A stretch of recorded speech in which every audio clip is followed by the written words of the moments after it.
bit of love inside of you.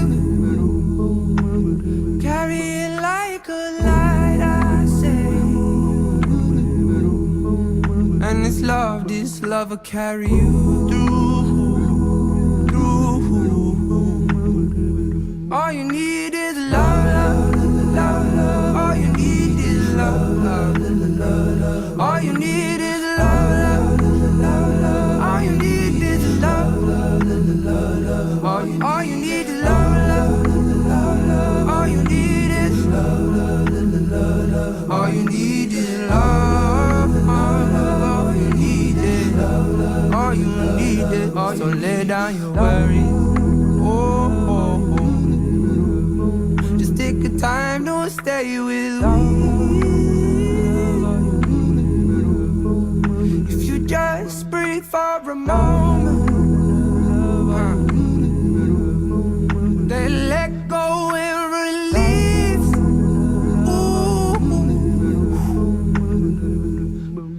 I don't know what I know, all I know is you need a bit of love to get your love. I don't know what I know, all I know is you need a bit of love to get your love. I don't know what I know, all I know is you need a bit of love to get your love. I don't know what I know, all I know is you need a bit of love to make your love. I don't know what I know, all I know is you need a bit of love to get your love. I don't know what I know, all I know is you need a bit of love to get your love. All you need is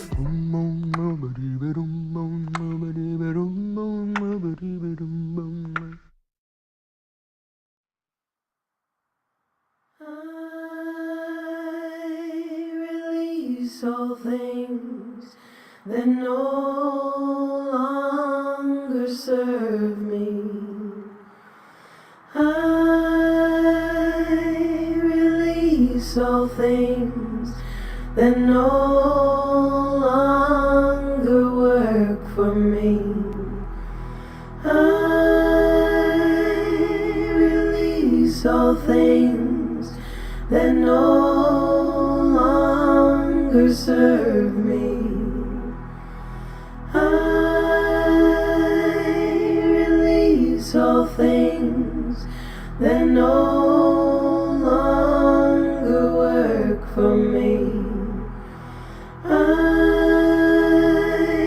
release all things that no longer serve me.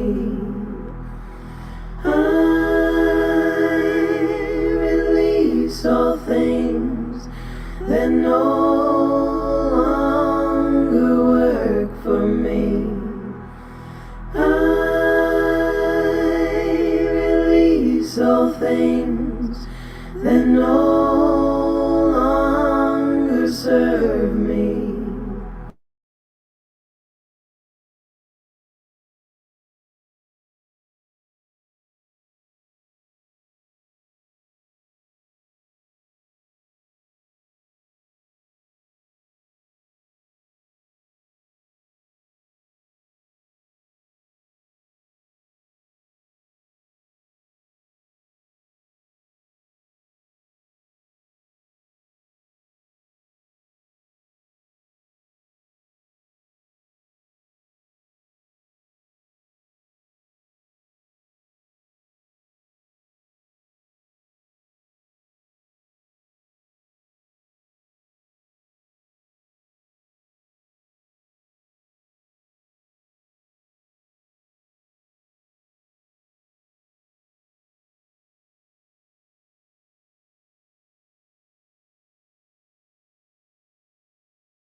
That no longer work for me. I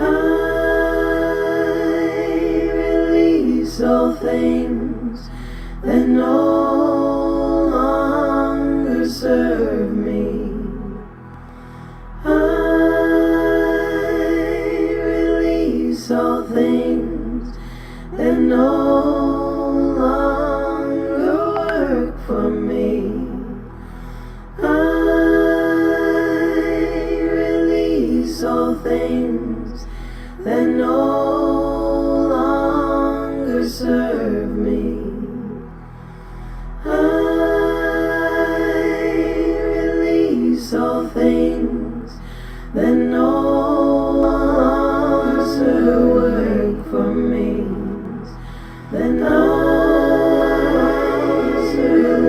release all things that no longer serve me.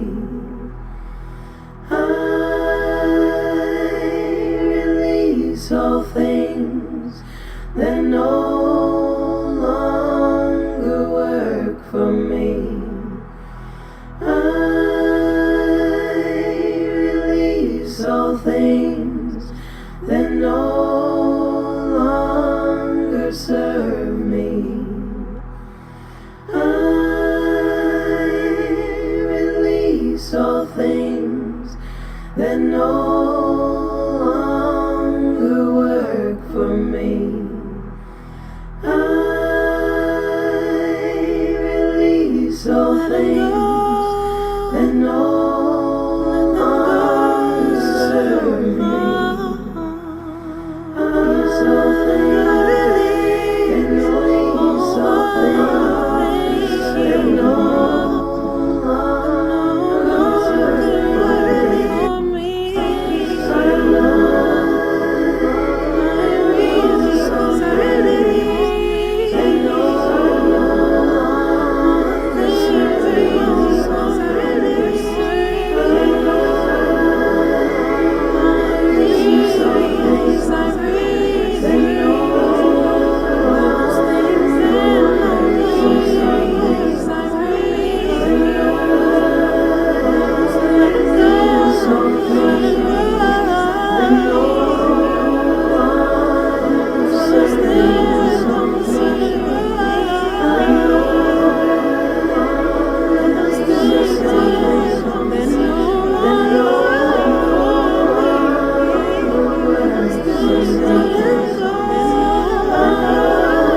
Hello, welcome to Soul Keys Day 3.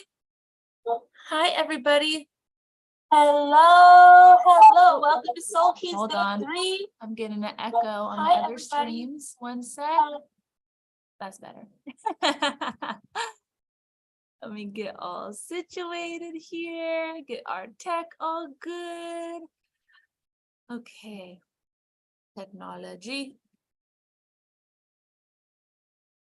Hello and welcome to Soul Keys Day 3.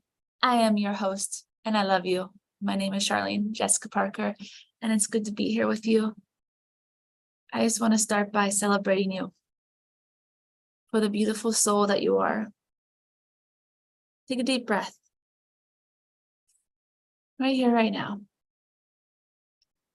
And the acknowledgement and recognition of how beautiful you are.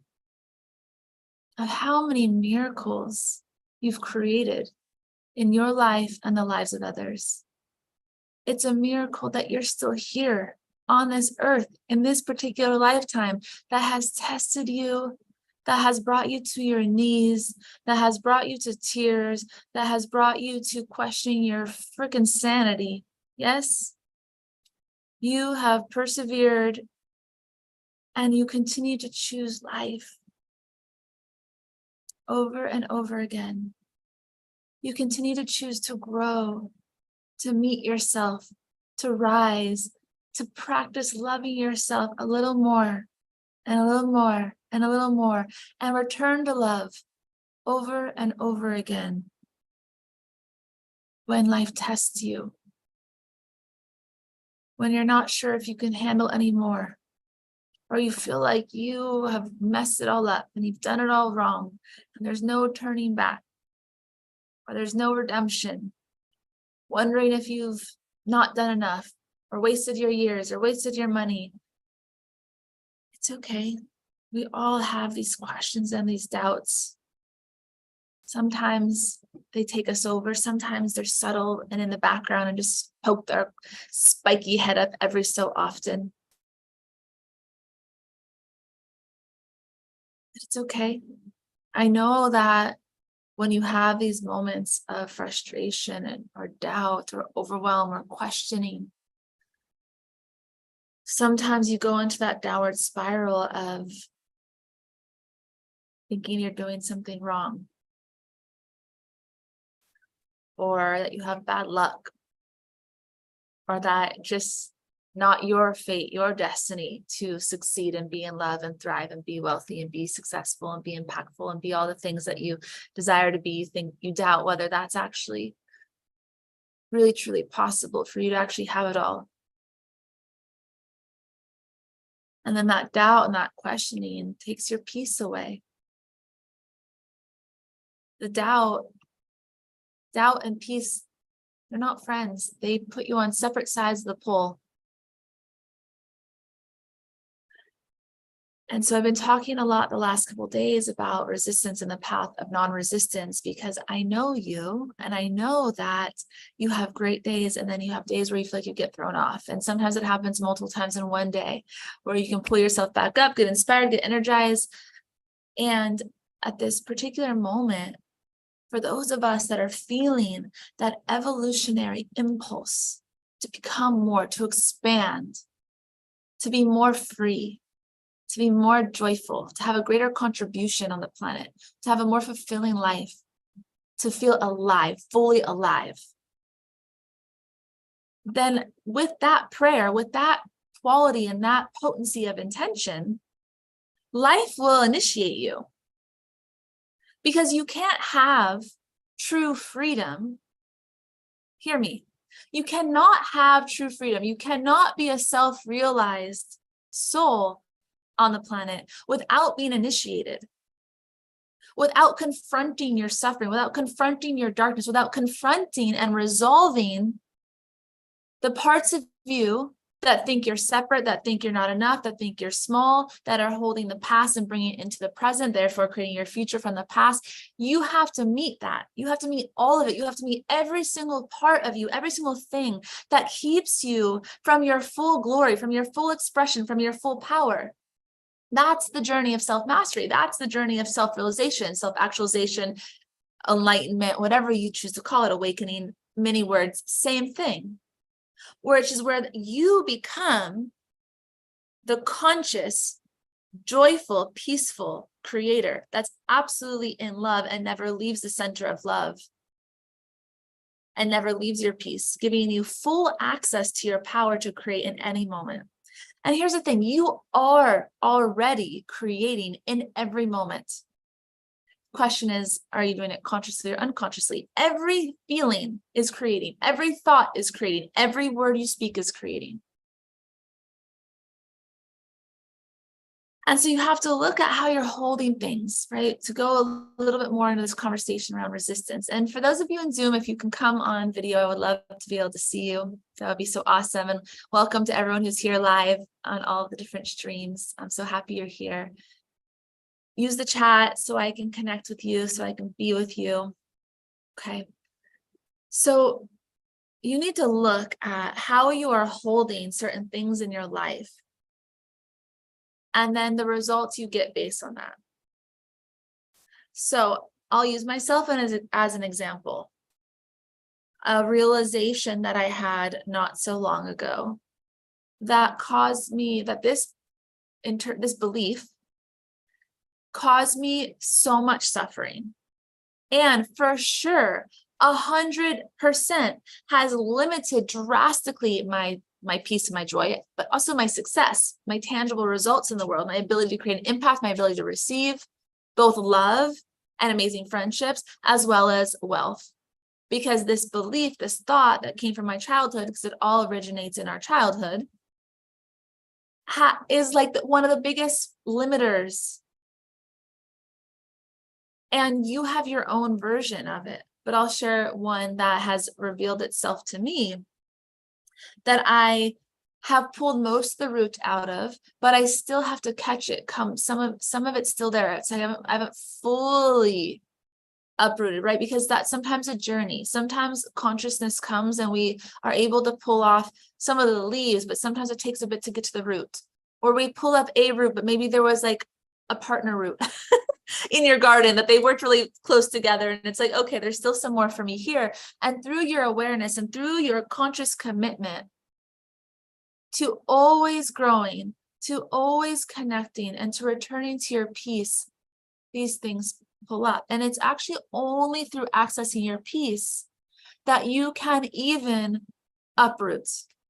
Okay, so let me say what I mean by that, and then I'll share with you one thing I got clear on that was in my way, so you can see what might be in your way.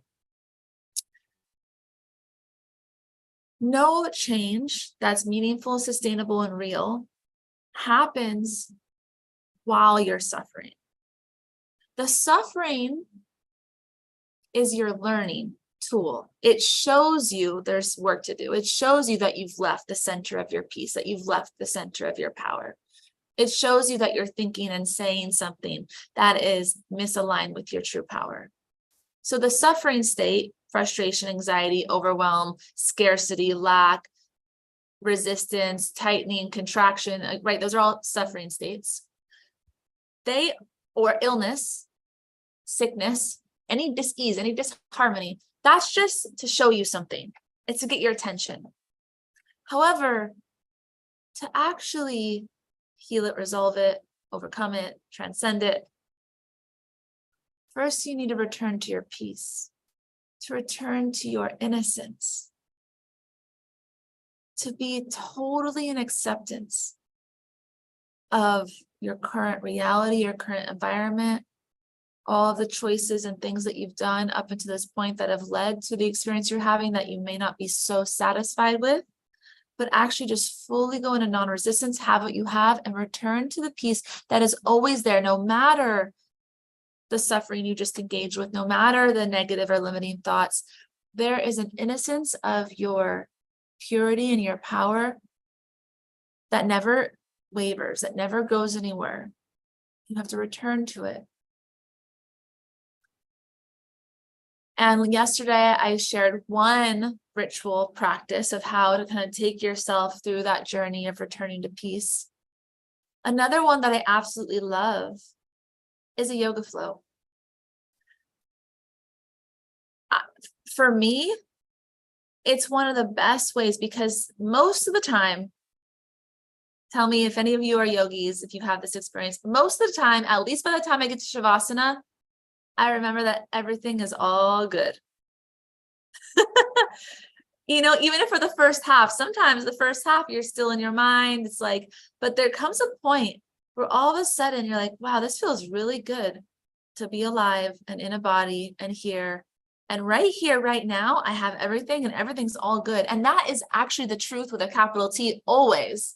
Doesn't mean there's not things to work out and things to figure out and solution, and things to create. But ultimately, you can always transcend the anxiety, the overwhelm, etc., the shutdown, the dullness, the melancholy, the depression, by just returning. It's like a mix of fullness and emptiness. As you empty the bullshit from your mind and you clear your vessel, which is where the physical, changing your physiology is so valuable. And yoga is just one way, but it's a lovely way, particularly classes that have a flowing element. There's something about that flowing element that is just really wonderful for the mind to get kind of into the flow of life, beyond your rigidity, beyond your contraction, beyond your controlling, and release. And from this place of peace, you are exponentially more equipped to do some healing work, to make some changes in your thought system, to take action, to receive the clarity of what the answer to the problem is, whatever the problem is. The thing is, there's only really ever one problem, which is that you believe that you're separate. You believe in separation. That separation is what leads to fears of not enough. Like you're not enough, you're not going to have enough. Fears that you're not going to be okay. Fears that you could do something wrong or make a wrong decision. It all is rooted ultimately in not knowing who you really are and thinking that you're separate from the source of life. And thinking that you're separate from others. And that life is out to get you. Or that you've got the short end of the stick. Or that for some reason, like you were forgotten. And you weren't given all the graces that some of the people you look up to were given. And you just return. Even when there's shit going on all around you, or even when you're just so busy. Like for me today, you know, I'm in the middle of hosting this week-long event. And it's a big project. I mean, I'm basically with you all more. It's my entire week, not to mention the weeks leading up to the preparation. There's lots of communication. There's lots of tech. I'm managing a new team. There's so many emails to write. There's a lot. And then there's the creating, tuning in, channeling, delivering the content. It's a really big thing. And there's always more that can be done. I could always connect more, share more, create more content. Like there's always more I could do. Just like with anything in your life, especially as an entrepreneur, your business, your project there could always be more. You could always do more. Same in a relationship, same as a parent, same like in your communities, right? There's always more you could do. And sure, some of you need to push your edges more and actually show up more powerfully because you sell yourself really short of what your capacity is and you get overwhelmed too quickly.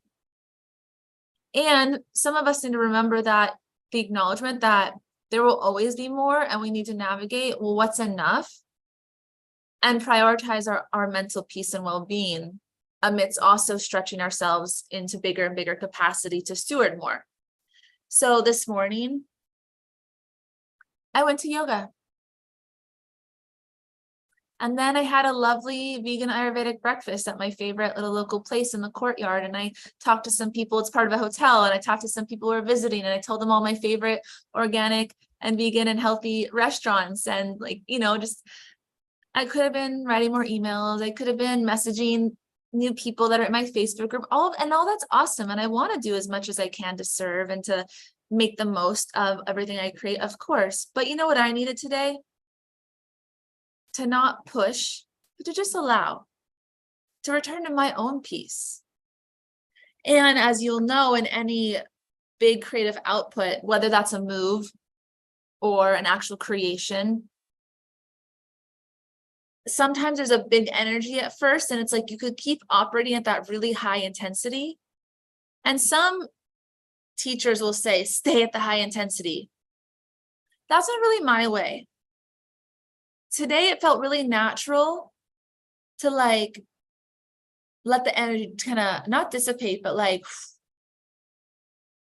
it's a trusting that all is already in motion. It's a trusting that the prayer has been set, that the container has been set, that there is momentum, that there is motion.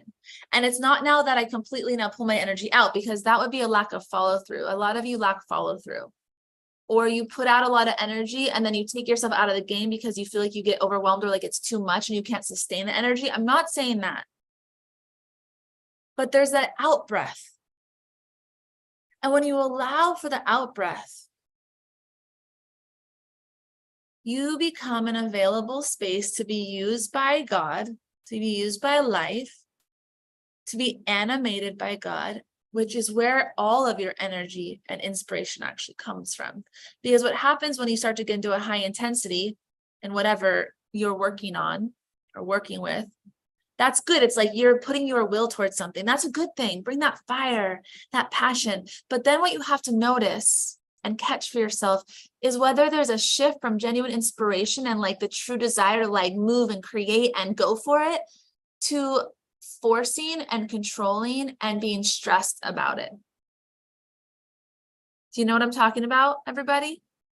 And there's a subtle difference because you can be in full on go mode and it's like natural, right? Sometimes nature moves fast, like a bamboo tree, bamboo grass, it sits in the seed sits in the soil for a long time, cooking, incubating before anything happens. I think like 18 months or something like that, or maybe longer. But then when it goes to grow, it is super, super fast. I forget exactly how, but it's like it grows so fast. So clearly, if you look to nature, there's slow times and there's fast times. So speed is not bad. I'm not here to say everything needs to be slow. I like to say moving at the speed of integrity, which means listening for when there's a natural, it's time to move. It's time to get out of my comfort zone. It's time to show up. It's time to go a little farther than I've gone before. It's time to bring on support. It's time to make some risky investments. It's time to expand my team. It's time to have a coach. It's time to like buy time by having a coach, right? Because things go faster when you have support. And to know, and sometimes this is longer cycles, and sometimes it's a morning, sometimes it's a day, when it's time to like let everything settle. Make sure you stay listening, because the only way you can stay at the speed of integrity is by listening. And if you start to move so fast that you stop listening, this is one of the challenges I see in a lot of conscious, purpose-driven teams. I work with conscious executive teams and a lot of founders and leaders, especially in finance and tech, but all industries. And a lot of very well-meaning leaders, they have the intention to do something good, to do something positive. They do. They're well-meaning. And at first, their idea is usually in service to the whole. And usually they are prioritizing well-being as a culture in the organization. However, as soon as things start moving fast, and this is particularly when investments come in, but even if this isn't you, find yourself in this conversation, right, when money gets involved. Maybe for you, that's like, I need to make more. I don't have enough. And for others, it's like, now we have investors' money and we have like all this responsibility. Oftentimes they stop listening. They stop moving so fast that it can be easy to get off track, because the speed can actually, when there starts to be a lot of speed, you have to be mindful to see if the ego started taking over. Is it God speed or is it ego speed?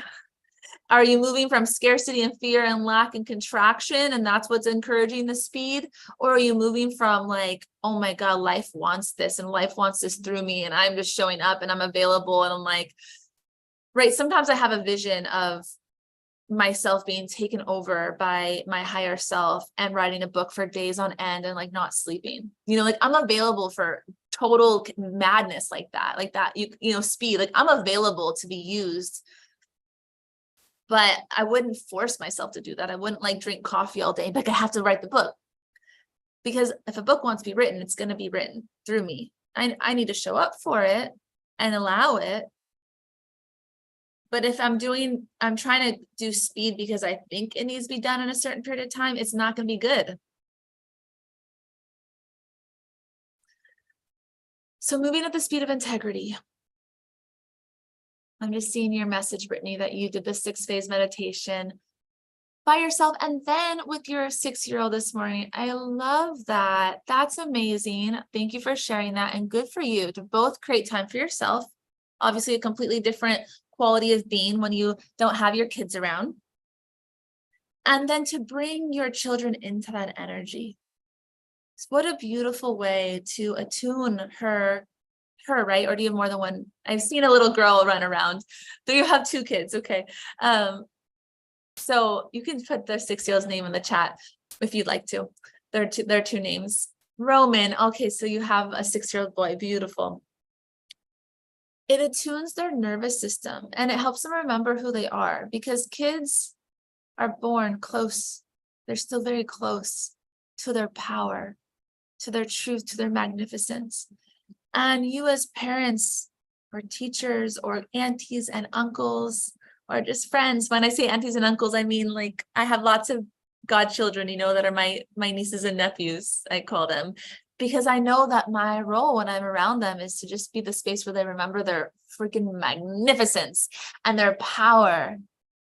like to really uplift that in them, to reflect their beauty to them, and to encourage their imagination, encourage their visioning. One of our greatest gifts as humans is our ability to imagine. That's our creative power. And kids are naturally very imaginative. And one of the worst things we can do as adults is discourage their imagination. Let them build worlds. That's what we're doing. We are still doing that. However, our imagination is really often really negative, and we imagine stuff we don't want to happen. And that is the worst use of imagination you could possibly create. It's like, worrying our prayers for problems. So let me wrap back to what I was going to share before about one thing I am uprooting from my consciousness. And you'll see it as I say it. It's like, yeah, that would really fuck up a lot of things. Maybe you have the same one. Maybe it'll help you see your own. Some of you for sure don't have this, but it's something else. We all came in with different shit to work out, and some of us share some of that shit because there's only so many expressions of that separation, that misbelief in self that arises in our current society. I was holding a thought, a belief that based on expectation that I would be disappointed. And that I'm basically I'm going to fail, that it's not going to work. This has showed up in relationships and in business. So in love relationship, what that has looked like is a couple ways. I'm just going to be super vulnerable right now, put it all out on the line. When there's been a man that I have been really interested in. So let's start with there's the interest, and no interest is shown yet. Even though in some spaces and regards, I'm a very confident person. I think I'm awesome. I love myself. I'm great. But so interesting, when I feel desire and attraction towards a man, it brings up a little other thing, which is I basically already assume they're not going to be interested in me. I already assume I'm going to be disappointed. So it's when let's say I go to reach out, be the one to initiate conversation. When I started really looking, I already assume that they're either not going to respond, or they're not going to ask me out, or they're not going to be interested. And it's not a conscious thought, because I wouldn't message somebody if I really thought that. But when I really look at oh, hi, little one, my little girl waving to me. When I really looked at some of the energy in my system, I can see I'm basically already expecting to be disappointed. Then if I were actually to be in relationship or dating a man, if I believe I'm going to be disappointed at some part of my subconscious, then that's what I'm going to create in front of me. They're going to disappoint me. They have to disappoint me if I believe that. And if I already think that it's going to fail, that my success is not inevitable, that it's more likely that I'll be disappointed than successful, guess what has happened over and over again in relationships? I'm not married yet. So clearly that belief has been playing out in ways that have really, blocked my ability to experience success in love.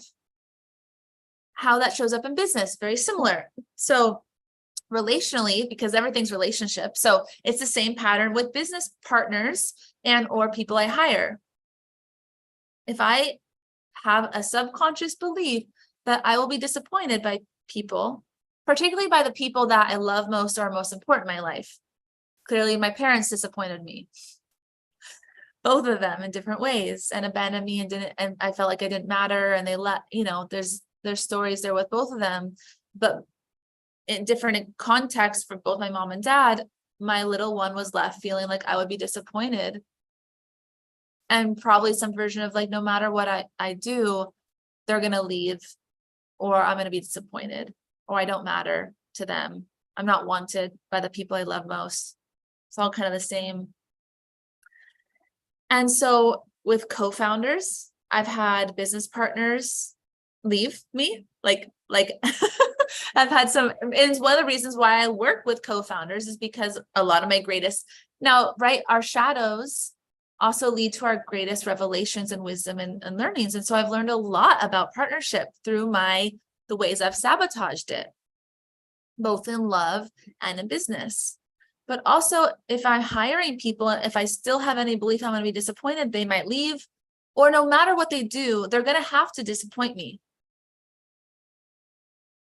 Because that's the lens I'm looking through unconsciously. Because consciously, I'm like, yes, I just hired amazing people. I want them to rock it. We're going to succeed. This is going to be incredible. I'm so grateful. And if I am thinking that ultimately, whatever I'm doing, I'm basically disappointment, then if I create an offering, there's never going to be enough people that could show up or could register or could purchase or could support me or could say yes or could whatever. As long as I believe I'm going to be disappointed and or that it's more likely that I'll fail than succeed. Okay. So a completely different orientation is to see that I already am successful, that everything I'm doing is successful. Because what context am I defining failure or success by? The thing is, if you're looking through the lens of failure or disappointment, no matter how much success you have, you will only see failure or disappointment in yourself, in what you're creating, in your team, in your beloved, and whatever. But if you are regarding yourself as successful and that everything you do is successful, even with the acknowledgement that things can be refined and improved and expanded, of course, but that's different than thinking it's a failure. So if you are regarding yourself as always successful, that you are successful, period, you already are successful, and that everything you've already created up until this point has actually indeed been a success. If you had one person show up, it was a success. If you raised money from one person, even if the business didn't get off the ground, you were successful because somebody believed in you and gave you money, and on and on. You dated someone, maybe it was only 1 month, but it was epic. That was a success, not a failure. It just depends on your perception and what you believe about yourself in life, of how you'll regard your life, which will significantly impact what you do next, because it changes how you feel. If you go into something thinking that it's inevitable that you're ultimately going to fail, you already are a failure. You didn't hit your goals. You didn't hit this. It's not going to work. They're not responding the way I like them to. They're not buying. You're not going to feel very excited or joyful or at peace. And then you will create more self-sabotage to create more failure, to prove yourself right. Are you all following this? Are you seeing the insanity? Yeah. Can you all share in the chats, for those of you tuning in live, and if you're watching the replay, share please in the replay. Can you see do you have the same one, or as I'm sharing, is there one that you can see that if you really look at some of the energy of the way you've been holding things you're up to and creating in any area of your life, you can see something that might be in the way of you really enjoying the process? Tell me. I want to see you all.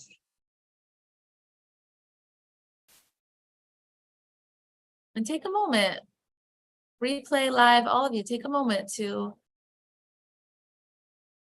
I'm becoming more and more of the patterns I'm repeating. Awesome. And Love Day, this is it. As you've been in the work, and awakening is a journey of awareness, first and foremost.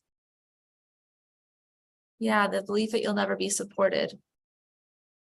Which again, remember I said that really the root of all of the manifestations of how they show up of our limiting thoughts and negative beliefs comes from separation. So the thought that I'm never supported is this misbelief that I'm alone. I've been working on that one too. And so interesting, if I believe I'm alone, guess what a protection mechanism to not feel so sad about that is to think people will disappoint me. So that then I don't have to trust people and have true intimacy. So that I don't have to feel the pain of believing that I'm alone. So Love Day, maybe you can see right now that that thought of never being supported, what is that then leading to? If that's a root, let's call it, what are some of the leaves? Like, then how else does it manifest? Just like I said, it's like, ultimately what I'm speaking to, the deeper root is actually more of this. Because if I think I'm alone and never supported, then what do I believe about people? Well, they're going to disappoint me. And so if I think they're going to disappoint me, I can protect myself. It's not really protection. It doesn't create anything I actually want. But as a young one, if I don't expect people to show up for me powerfully, then ultimately I can't be disappointed by them because I don't care anyways. And you know how that manifested for a lot of my younger years? Well, fuck you anyways. But you know what? It still shows up. Can I tell you, I'm still working this out. There was a man I met recently who I was like, I kind of like this human. I feel curious. And I got his number from a friend and messaged him, and he didn't message me back for 2 days. You know what the thought that still arose? Well, fuck you. That's not really how I want to be. And that would assume that he intentionally, right, didn't message me back because he does. Well, guess what? He messaged me back this morning. That's really awesome. And I was able to catch myself, be like, is that really true? Like, I have no idea. This is such an assumption. I have no idea why he hasn't messaged back. But my protection mechanism, because it actually kind of hurt, because I really wanted to hear back from him, is my honest truth. The protection is, I don't care anyways. Fuck you.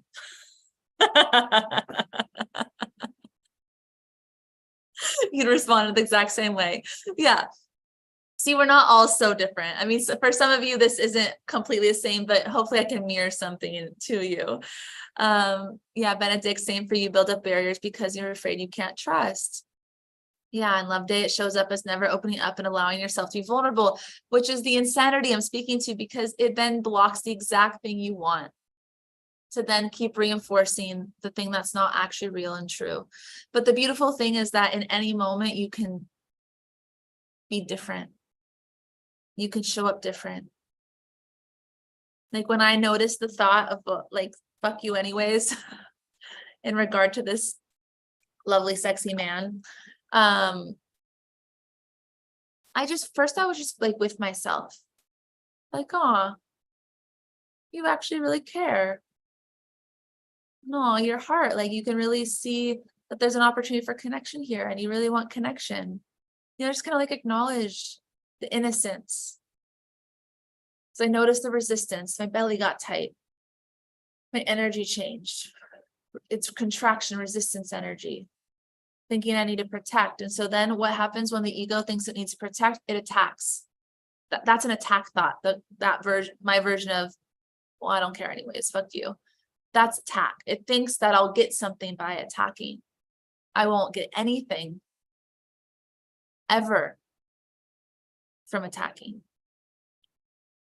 I'm only attacking myself, taking myself farther out of my power, out of my peace. So I was just with myself and I was like, oh.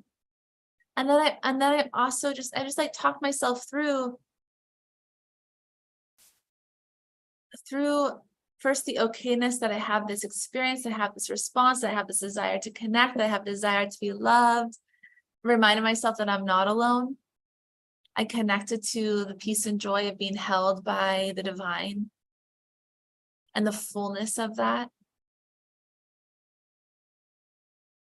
And how very held and loved I am right here, right now, even as I sit here alone. And I just made peace. And I was like, if we're meant to connect, it will be so. I don't have to worry. I don't have to force. I don't have to feel like I've lost anything. I don't have to be disappointed if we don't. And I don't have to be so worried or rigid that I wouldn't reach out a second time. Right? Because when it comes to love, especially us women, or maybe for you men too, if you reach out to someone and they don't get back to you, you might just not try again because it feels so scary to be rejected. But I was like, I decided for myself, if he doesn't get back to me, I'm just going to reach back out. I'll give it one more chance in a couple of days and not make it mean anything that he didn't get back to me. Because I was like, how many times have you forgotten to get back to someone you love and left them hanging? And they're your best friend. And I was like, we just never know, you know, but the story, but if I was living in that whole story, even if he did reach out, there's not going to be a good energy there. So I return to my peace and to my wholeness. With work, if I start going into feeling like it's not enough, and that manifests in different ways, right? Like, well, how would I be if I already knew it was working? If I already believed and knew that it's whatever it is and will be is successful? Wouldn't it be way more fun the way that I show up to this day, to this offering, to this whatever I'm creating? It would be so much more fun if I already felt so successful in all the ways I desire to feel successful. Because to me, you can't be successful if you're not having fun, if you're not enjoying the process. But if you stop enjoying the process because you're in a narrative about how it's not working or not coming together, or you feel so far away, or it's not enough, or you feel like you're doing work that's not in alignment, or you're out of congruent, but you're afraid to stop or slow down or say something. But you can return over and over again to your peace and to tell a new story. I already am successful. And rather than, in my case, people are going to disappoint me, people delight me. That's my new belief. People delight me. I am delighted. People pleasantly surprise me with how much they love me and how much they give and how generous they are and how incredible of co-founders and collaborators and clients and business partners and all of it, how amazing they are and how they show up with flying colors and how incredible it is to work together and how incredible it is to be friends together. And you know, the more, even though, like I said, I haven't like gotten all of the how do I want to describe it? It's like there's still a little residue that still kind of pokes its pikey head up, but it's been resolving so much. It's been like clearing and clearing and clearing. You know what's happening? More and more reasons to be delighted by the people that show up in my life. Like I have a new really dear friend with a man, which is awesome because I've been really feeling like I wanted more masculine men, not even like more men, dear friendships. And this beautiful human has showed up in my life and he has a girlfriend, but has been showing up for me the way that it's like, if you were to start dating somebody and it's new and they they like reach out to you and they invite you to things and they ask you to go on adventures, kind of like you're newly dating someone. I feel like that, but with this human who has a partnership. And so it's like so sweet because it's like, like I love this love that feels so pure and innocent and like the type of friend, I'm delighted. Because in the past, if I wanted something, it felt like I had to create it because I expected people to disappoint me. So it's changing. I'm watching the results shift. I have some clients that are just extraordinary that continue to work with me. Most of my clients from last year have continued for another year because they realize that it's just the beginning and it's going to go deeper and deeper and we're going to rise more and more. And they're seeing the shifts in their life and they know it's just the beginning. And like, to me, that's exactly the type of clients I want, because what's possible when we keep working together and stick together and I can keep being an ally in their corner because I know them so well now. It's like never ending freedom and growth that's possible. And that's a complete shift. If I thought that everything I was going to do is going to be hard, that I'm a failure, then I would keep manifesting hard. It's like as the beliefs change and the thoughts change and how I regard myself changes, the results change. Just like we worked with you, Benedict, in the private session, the Zoom session that we did on Monday for the All Access Pass crew, one of your intentions and desires is to have work that's impactful, well-paying, and with people you love, respect, admire. And for you, you didn't believe that all three could be together. And so it won't be. But it's like, well, what if you just believed and chose that there is no other way, that of course those three come together? Like, actually, they're like three peas in a pod. They like make so much sense together versus I can't have all three. Like, no, there is only that way. Right? That's what you have to shift to. It's like, no, I'm only a success. No, I only align with what I actually want. No, I only have incredible people in my life. Period. Right? I want to see what you said, Brittany. So you say a fear of success, not knowing how to get support in the ways that you need. Fear of success. What are you willing to come on? Can I bring you up here? Tell me a little bit more about, can everyone just see me and Brittany? Okay, cool. Okay, so Brittany, tell me a little bit about this pattern you notice and what you mean when you say fear of success. What are you actually afraid of?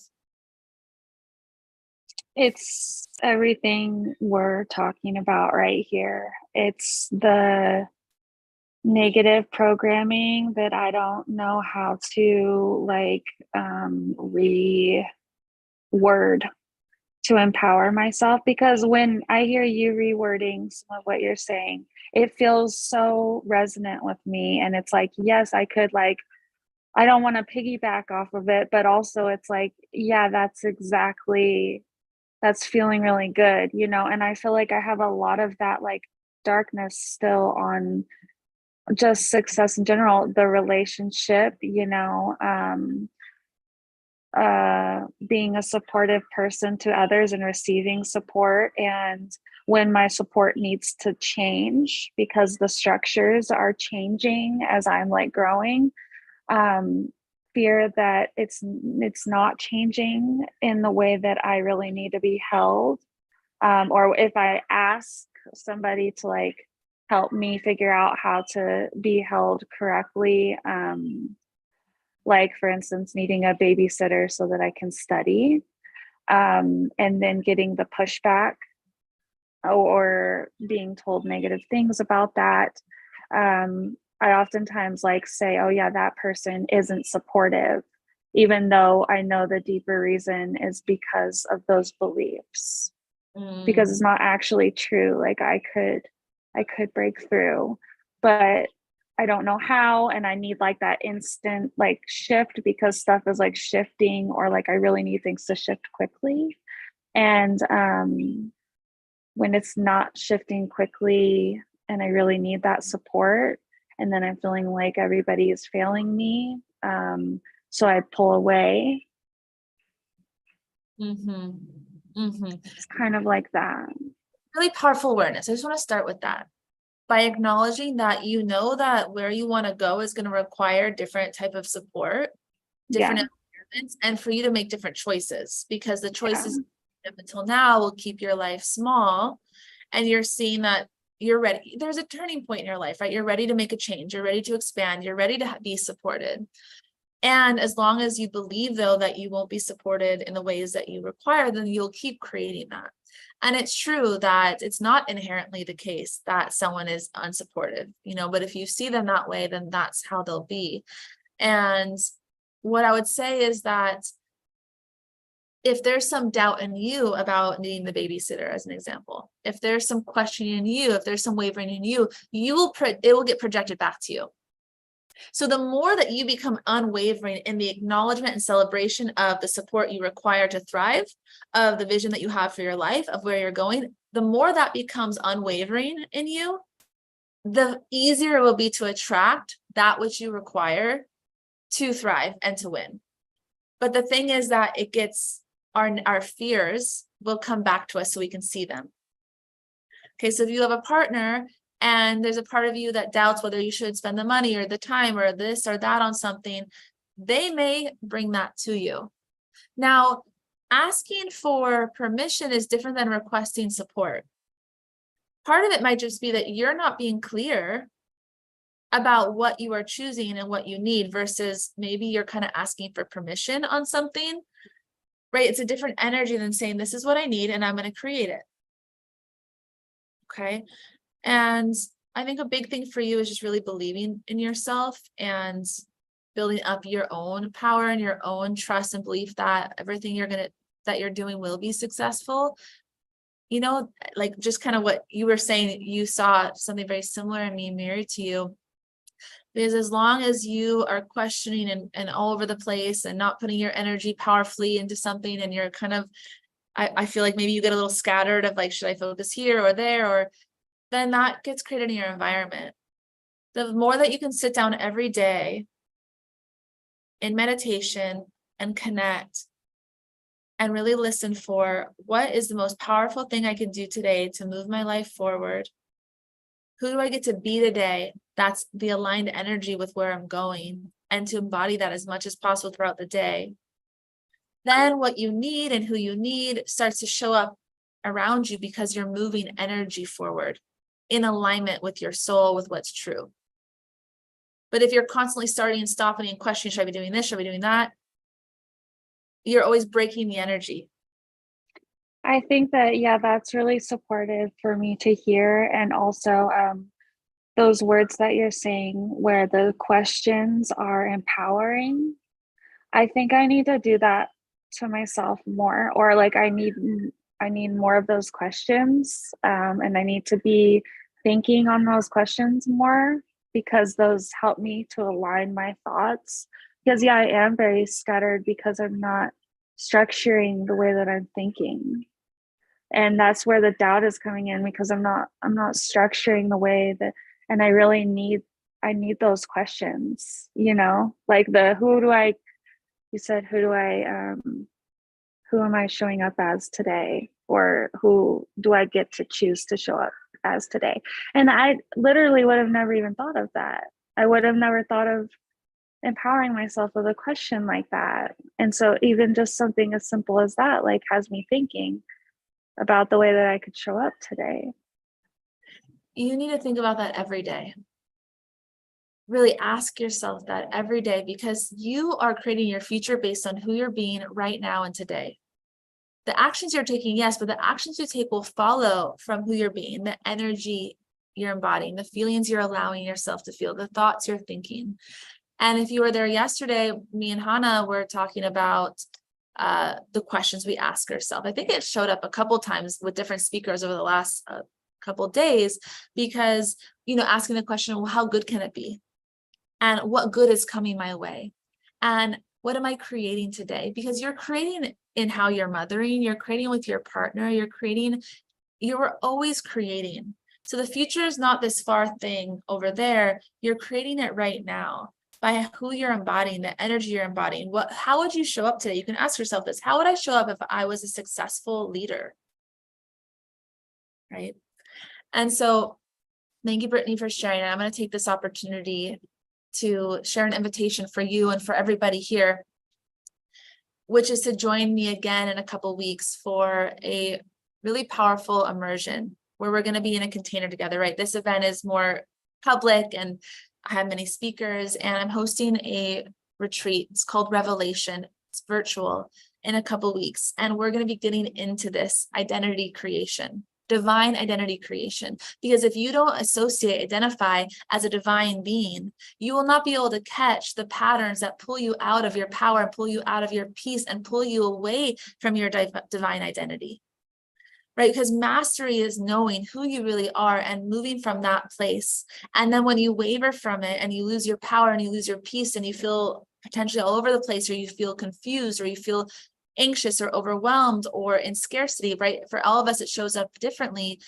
But when you're in those states, it shows you that you have forgotten who you are and you have disconnected from your purpose.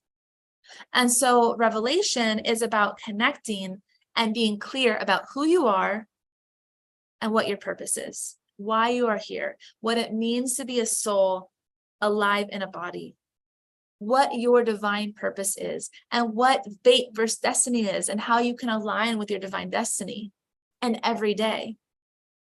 Okay, and I'm calling it a retreat because there's going to be a lot of deep nourishment, the kind of nourishment that all of us really need, because we live in a rigid world and we put a lot of pressure on ourselves. You know, I can still be guilty of that. And that pressure is exhausting. And we really need spaces that feel like oases for our spirit, for our soul. where we return to our peace, which is where all of our power is. We only have the power to create when we have returned to our peace. And when we're in our peace, it's because we remember who we are, remember how taken care of we are, remember that we have everything, remember what it means to be a holy being having a human experience, right? And so the Revelation Retreat is a retreat where we are going to be working at the intersection of human and holy to navigate better this existence so that we are aware and consciously creating worlds, because we're always creating, like I said. But I want you to be more masterful at creating in alignment with your soul and why you're here and who you really are. And so that's the work we're going to do over a week virtually in the energy of Easter. Also is about rebirth, redemption, revival, renewal. Okay, so it's in 2 weeks and there's some shorter sessions and then 2 full-day immersions. And I'm going to be sharing about this each day in Soul Keys. And until 6 p.m. Eastern today, it's about $200 off. So that's just for today. So right now it's, what would that be, like 33% off, something like that. And then it'll go up every day or a couple days until it's the full price. Okay. And so if you are craving, you know, like we have these moments where you can just feel this longing in your soul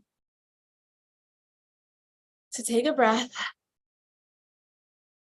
to clear away the stress, the overwhelm, the pressure, the busyness, the chaos, the scarcity, these qualities that cause you to not be in your full glory, your full expression, right? The expression of your majesty, of your power, where you're in flow with life and you are generating beauty all around you and you experience yourself as the source of joy and peace in the world around you. That not only are you consciously awakening and feeling your power and your energy come online more and more every day, but that you actually are in this momentum building where you experience yourself being generous with the world around you, and you're noticing that you're awakening the hearts and souls of those around you, and that you're literally awakening peace and joy and power around you, because we are all teachers and you are always teaching, even if you don't call yourself a teacher, by who you're being in every interaction, whether with your kids, your beloved, your colleagues, the people you meet out in the world. You're always teaching by the energy that you are embodying, the words you're speaking, the clarity in your eyes, or perhaps the density in your system because of how much stress that you're holding. So you're always teaching. And I want to invite you to become more aware and conscious that you always are at choice, and that true freedom ultimately is being aware that you're always choosing. Are you choosing to live from your higher self or from your ego? Are you choosing to be in your power or be in your smallness? Are you choosing to be in your joy or in your suffering? Are you choosing heaven or hell? And let me tell you, heaven or hell, as a state of being here now, not this place you might go when you die, here and now, heaven and hell is a choice you must make.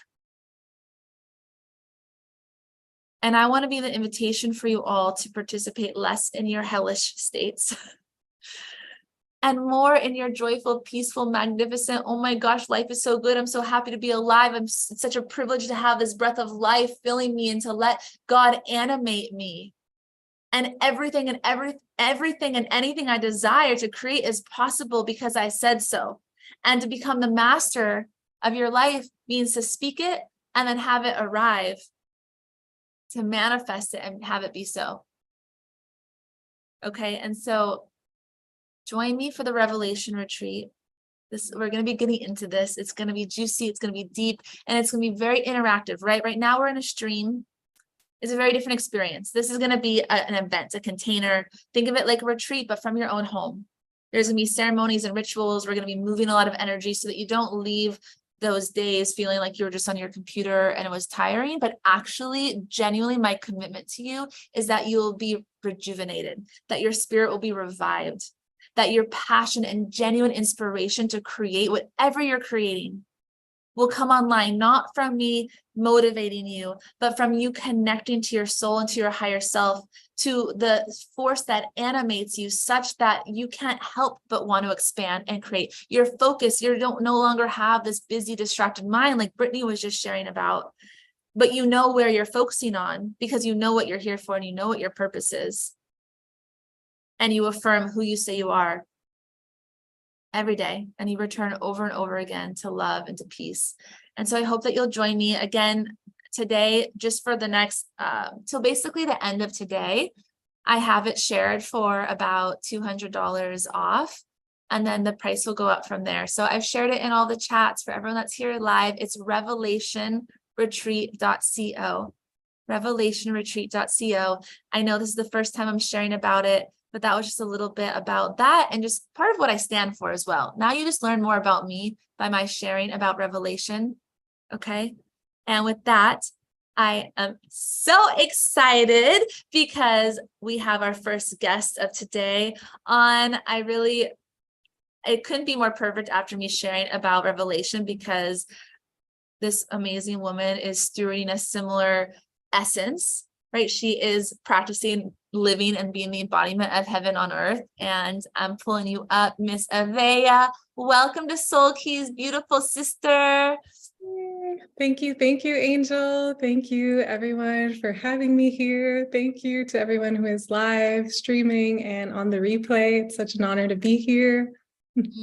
It's so good to have you. And you know what I love about you, why you're here, is because you emanate love and joy and peace and empowerment, and you are a stand for, I know you mostly work with women, but I'm just going to say you are a stand for people to be in their radiance, their magnetism, and to really create and live the life of their dreams. Like, I know so many of us say that, but there's the thing is that so many people talk about that from a energy of forcing and of ego and of, I've got to make this happen. But what I experienced in you is this invitation into stepping into our own unique radiance and our true divine purpose to embody that which already is and allow for more to come from that place of playfulness and allowance and joy.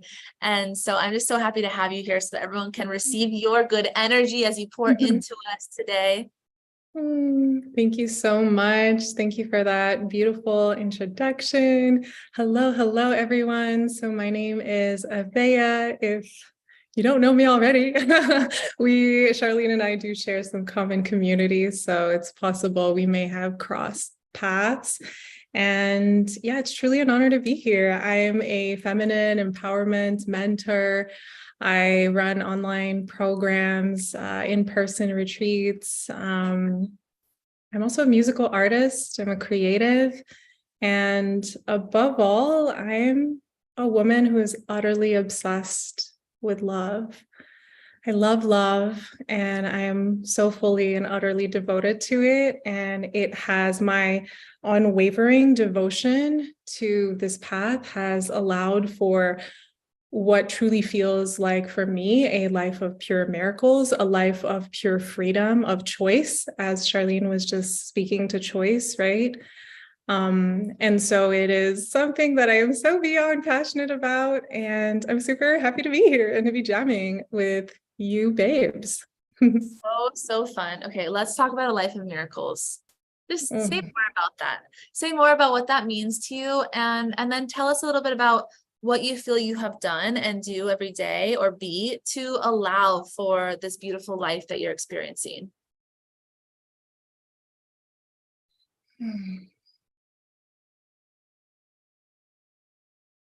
So for me, a life of miracles is a life in union with spirit.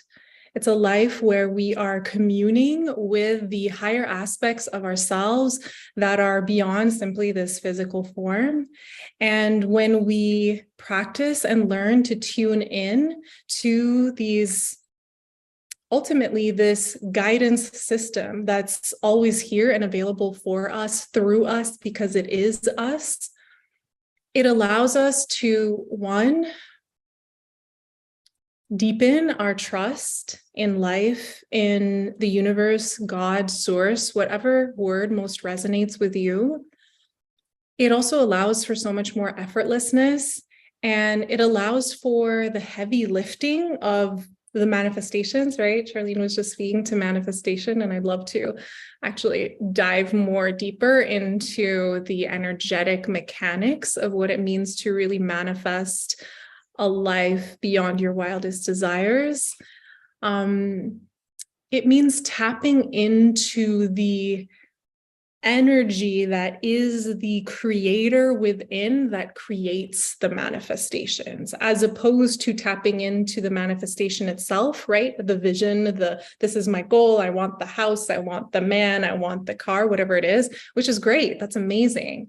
And there is I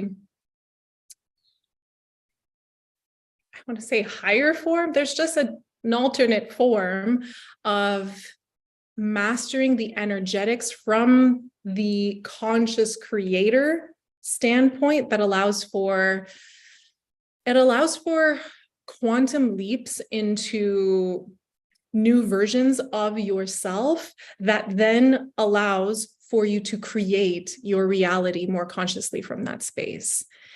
And yeah, if you guys are down, I'd love to do a little exercise with you all, as I'm sure we all have desires, we all have dreams, and it doesn't matter, even when we reach certain dreams, there are always more, right? And so if you're down, I'd love to do a little exercise with you angels that are here live. Thank you so much for having your camera on. I love to see and interact and see your beautiful faces. I also love an active chat. So feel free to share questions, comments that are coming through.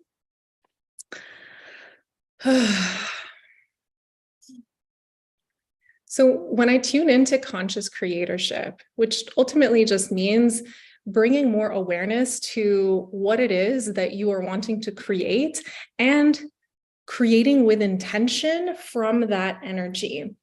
And so one of the exercises that I love to do with the women that I work with is to take a moment, and you can share in the chat if you'd like, take a moment to feel into what are some real life desires that are at the forefront of your field. Like, whoa, this would be really dope. And it could be a thing, or it could be a feeling as well. It could be, oh my God, more spaciousness, more time would feel so amazing. It could be, I would love a house. Like, I would just love more space. It could be, I would love to be leading my own program right now. It could be, I would love a partner. So as much in the realms of like feeling, of like states of being, as actual physical manifestations. Brittany's like, all of that, please. And amen. Yes. I feel that if you have specific things that are just like alive in you.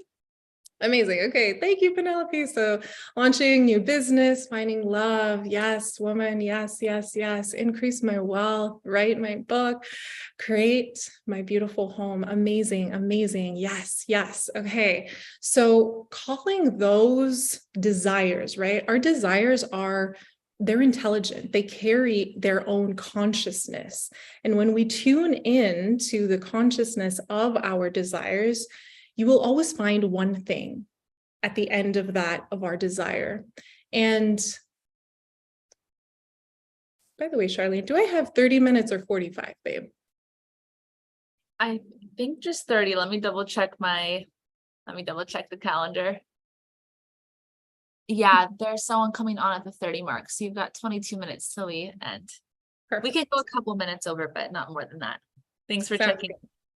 Yeah, thank you. I wanted to know how deep I was going to go into this. So at the heart of each one of our desires, of our heart's sweetest, most joyful, ecstatic manifestations and yearnings, always lies a feeling. There's always a feeling at the heart of it, a feeling or a state of being. And so even tuning into what you have written here, right? So launching a new business, finding love, there is a feeling. And I want you right now in this moment, this can be a really powerful exercise for you to do. And I'd love to also gift this to you all, this exercise to continue to energize in your life is whenever you're feeling into a dream, a desire, feel into the heart. What is the heart of the feeling you're wanting to experience more of? If you're launching a new business, chances are you're wanting to experience more of your leadership, right? Perhaps more of your unleashed expression. Perhaps more of your own liberation, parts of your untapped potential. Can you feel this? Can you feel how it's like, right, that is actually what I'm seeking? Because just take a second to tap into the new business launch without those feelings. It feels fucking terrifying. Like, you're just like, what the fuck am I doing? Right? There's an incongruence with the state of being. And so tapping into that, even in manifestations where you're like, no, babe, like, I'm sure like there's no actual feeling. I just want the thing. Like, I just want the car. Like, I just want like the convertible or the house, right? It could be like, no, I just need the space. I have a lot of children, family. Even in that, there always is at the heart of our desires, even in desiring a house, there's a desire for spaciousness. There's a desire to be in an environment that inspires, right? The feelings of inspiration, creativity, spaciousness. Tuning into that. So making a list of what are my like top desires, top manifestations that I'm wanting to create, and extracting the heart of what those feelings, states of being are. Even in wanting to manifest a car, that was like my thought a few months ago. I was like, I would love to maybe just get a convertible. And in that, it's not so much the car, the piece of metal, right? It's the feeling of liberation, of fun, of adventure that comes with having a car that has no top on it, right?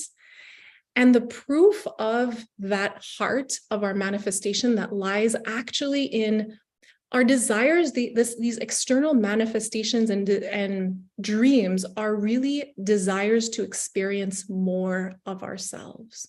That's all they are. It's literally all that they are. And in the more of ourselves, just feel into this with me for a second. Imagine your dream house. Imagine that convertible. And then now imagine yourself feeling like complete shit on the inside in that house. How much value does that house or does that car now have? Not much, right? It's like being on vacation in the most ecstatic place of your life and having the most broken heart ever. It doesn't matter. You can be in the most luxurious hotel surrounded by all your friends. If you do not feel the feeling that you are seeking, everything external no longer matters. And I always share this example that the proof of this, the proof that all of our dreams lies in a state of being that is so empowering, because that means we have access to it right now. We have access to that state of being. So launching a new business, right? That was one of them. Leadership. That's what I feel into. Leadership, creativity, potential, expression, finding love. In that, I feel deeper surrender. I feel a sensation of wanting to trust, of wanting to be held, right? So making a list of these, extracting the heart of what it is that you're actually wanting to embody more of, and then choosing in your day-to-day life to amplify those feelings, those states of being, so that you literally become a magnetic force field to more of that experience. Can you feel this, the potency of this? It's really quite simple, and yet it's really quite powerful. And I personally have found that the most powerful and impactful pieces of wisdom, practices, codes that I have received over my years on this path of awakening and really truly choosing to embody my greatest self, it is in the simplest of practices of where we point our devotion that has the greatest impact. And so choosing to post up perhaps that list somewhere where you're going to see it all the time, like on a post-it, on your laptop, if you do a lot of work on your laptop, on your fridge, maybe it's on your phone, whatever it is, but looking at those every day and being like, right, my dreams, they lie in more leadership, greater form of expression, a deeper yearning to surrender into love, into trust. What do we have here? Home, more spaciousness. How can I create more spaciousness? Inspiration, right? Writing a book. And choosing throughout your day. There are a million opportunities throughout your day to amplify, energize these feelings, these states of being within. And can you give me some snaps if you're feeling this? If you're feeling the power and the potency, amazing. Okay, yay. I love you, babes. Oh, so much fun. I love playing in these realms. Talking about playing, this is one of the key ingredients, right? So part of my experience, I want to say, of manifesting, of spirituality, being on the path, is letting go of all form of like seriousness. Like, okay, I got the list, I got the post-it, right? Okay, I gotta appreciate more. I gotta do okay. No, we're like, it's more like, like how like weird and silly can I get about it? Like how much can I energize my creativity, my leadership in any moment? How can I feel it and somatically run it through my body if I'm craving more pleasure? And I would argue that absolutely everyone is craving more pleasure, more fun. I don't think there's anyone that can say like, you know what, I'm good on fun. I'm like capped out on fun. Like, no, like we are all fucking here for more fun, right? So that is literally something we all share. No one's going to be like, I'm good. Like, I'm good. And so using the frequency, which is a really high frequency of fun, of play, lightheartedness, looking at your little list, adding things, right? Having fun. If you're doing, and this can be infused in everything, if you're doing the dishes, how could I make this an experience where I am receiving more of the states of being that I'm wanting to create in my life? That could be putting on music. Maybe you're doing the dishes in your underwear because it's fucking fun, and why the fuck not, right? I don't know if I'm allowed to swear on here, but that's okay. Bring all of you and have fun. And so there's that first hack, I want to say, into manifestation, is really seeing it as a state of being, a version of yourself that you are seeking to experience from the inside out. That is the one that will create the outer manifestation. But when it comes from the inside, you are now tapping into the creator within you. That means that even if the thing leaves, even if the love of your life, maybe it wasn't the right person, that's okay. It still came from within. It still came from cultivating the states of being, the liberation that you were seeking. Yes, adding more fun to my list. Amen, sister. God, do we all need, yes, more fun. The more lighthearted and playful you are about it. I want to give you another subtlety to this I love making things practical just because I feel like there's a lot of, we can talk like spiritual fluffy talk all day. And it's like, give me the real shit. Like, how do I fucking apply this so it makes like a difference in my life, right? One of the subtle hacks in doing this, yes, go have fun doing the dishes in your underwear and playing music and dancing at the same time, if that's just what feels like dope, and why the fuck not? And in that list of things that you wrote out in these like core, they're ultimately expansion points. That's really all they are. It's like, I want to experience more of myself in these ways. That's essentially what you're saying. And these things will allow me to manifest certain things that I'm desiring. That's all we're ultimately saying.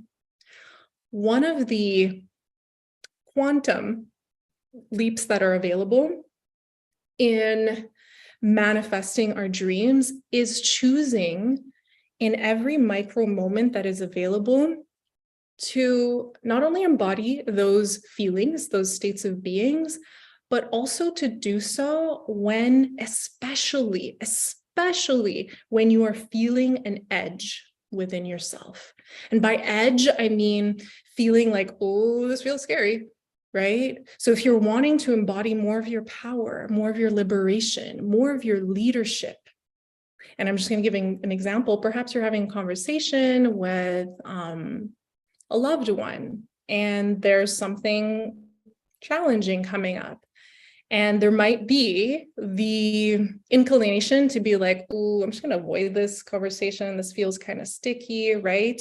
There's an edge, right? Can you feel the edge? It's like where we meet ourselves and we're like, oh, this feels uncomfortable.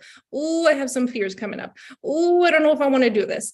Oh, this feels stressful, right? That edge within ourselves. And it comes up countless times. And the more attuned we are to feeling the somatic experience of that edge in our body, the more opportunities we have to expand in quantum ways into embodying the very things we're wanting to create and manifest. And so in that list that you have, one of the things that you can do is when an edge comes up, right? And so there's so many ingredients here. So like fun, I'm going to take fun actually, because you could be like, oh, what could be the edge in fun? Oh, do we ever like trick ourselves when it comes to fun? Let me give you an edge right now. I need to finish all these things. I need to finish my work before I'm going to allow myself, I'm going to procrastinate fun. I'm going to procrastinate joy because I believe that I need to finish doing this thing. Can you give me some like snaps if like you've done this? I feel like we all do this, right? On stuff like I don't feel like there's any exceptions. And so that edge in that moment might be, hey, I am really kind of tired of being on my laptop right now. And I'm really feeling to just go out in nature, play, move my body a little bit. But I also feel the voice in my head that's like, no, we have to do this. We have to do that. That edge, allowing yourself to move beyond that and to choose fun, right? One of the things on your list, to choose creativity beyond that edge, you literally just liberated part of yourself, liberated part of your authentic being, part of your freedom, of who you are. It's also part of your creator, your inner creator that lies on the other side of that edge. And so this is also true with all the other feelings. So if there's a desire for more leadership and you're feeling your edge and like, oh, it's kind of stretchy to post, to make videos, to like make videos of myself and post them because I'm like, oh, I don't know like how people are going to think of me, right? Choosing to move beyond that edge in every micro moment that we have. I'd love if you guys can share some of your edges actually, because I'd love to make this even more relevant. Are there some edges already that you feel like in relation to the things that you're wanting to create, it also feels like, oh, it's kind of scary, right? If you want to put them in the chat, if you feel some already present in your field, it's choosing to summon your courage in that moment. Know that you are safe no matter what. Know that you will show up for yourself in the no matter whatness of what happens on the other side of that edge. That's a really important part too, because we want to cultivate safety within our body. We also don't want to like traumatize the fuck out of ourselves, right? By going on the other side of our edge and then we're like, Mayday, I don't know what to do with myself. So it's supportive. It's supportive to, when we're approaching these edges, to also do so by taking care of our nervous system, allowing ourselves love and compassion and being like, okay, I know this feels scary. I know this is edgy. I know it feels a little bit scary to be moving beyond this, and it's okay. I got you. I love you. I love you, self. I love you, angel. Whatever pet name you want. I highly recommend giving yourself many pet names. I have many for myself.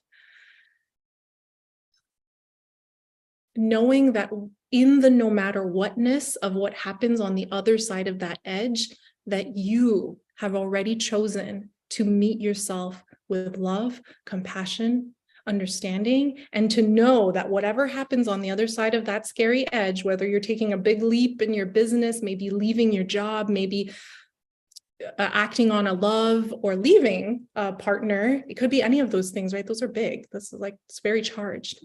But knowing that on the other side of that, on the no matter whatness that happens, that you are going to choose to show up for yourself in love, that you will know that it is all okay, that simply choosing to move beyond that edge, you are winning.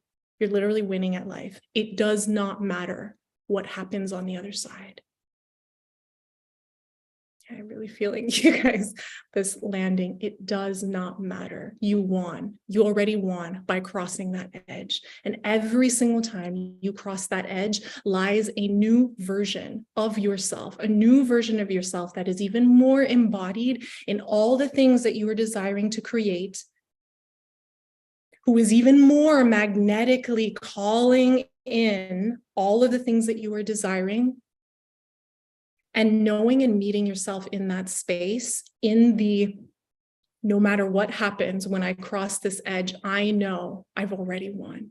I know I'm going to show up for myself and I'm going to love myself no matter what. That creates trust within ourselves. That creates surrender. And it also creates a greater ease in leaning into the courage that it requires in order to move beyond our edges. And so these are just some really practical tools. I kind of wanted to come in here and give you guys some really practical things and not just like speak, although I'm totally speaking, but you get what I mean. To really allow you all here live and on the replay to leave with some practical and powerful tools and practices that can really tremendously impact. And truly, there are countless moments where we have opportunities to make the decision to move beyond that edge. And in those moments when there's an edge and you choose to cross it, see who you are on the other side, those are the spaces where there's even more energetic potential and momentum towards your dreams, your manifestations that include all of those states of beings. Yes. It's so powerful, liberation, because those edges are the places that we've believed that we're small or limited, or where we've let our past traumas inform our identity of ourselves with the stresses, right? So those edges, they're not actually real. And so that liberation that comes from remembering, from loving ourselves so much that we know we don't have to be defined by our current edges, and that there is no limit to how good it can be and how much joy and freedom and fun we can have. And so that is liberation, right? And so I love how you said it's like, as long as we say yes to that and move beyond that and love ourselves, we've already won. That is the game. And we were talking before you came on about success and some misbeliefs that myself and others have around success. And I love the mantra, my success is inevitable. I already am successful. And so if I knew I already was, how would I act? Would I go off to that jungle waterfall that I really want to go be purified by, because it's going to light me up and give me all the energy, because I know that the more energized and feeling good I am, when I return my work, it's going to be even better? Versus if you're in contraction and fear, then that idea of leaving for the day feels like you're going to lose something versus I'm going to gain something. So I love all the sentiment of what you brought.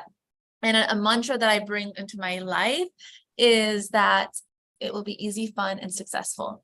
Because what if you believe that everything you created, your relationships, your projects, your family, your home, like what if you actually lived like it was going to be easy, fun, and successful?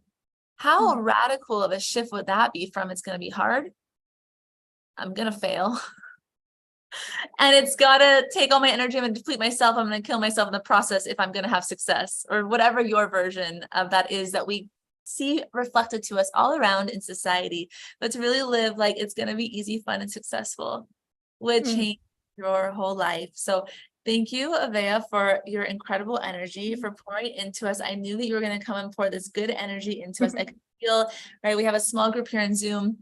And so I know there's lots of people streaming in that I can't see, but with our small group, I felt in me, and I could feel it in this room of the energy lifting. And it's so perfect because my morning session I was really bringing people back to like the peace of like the okayness.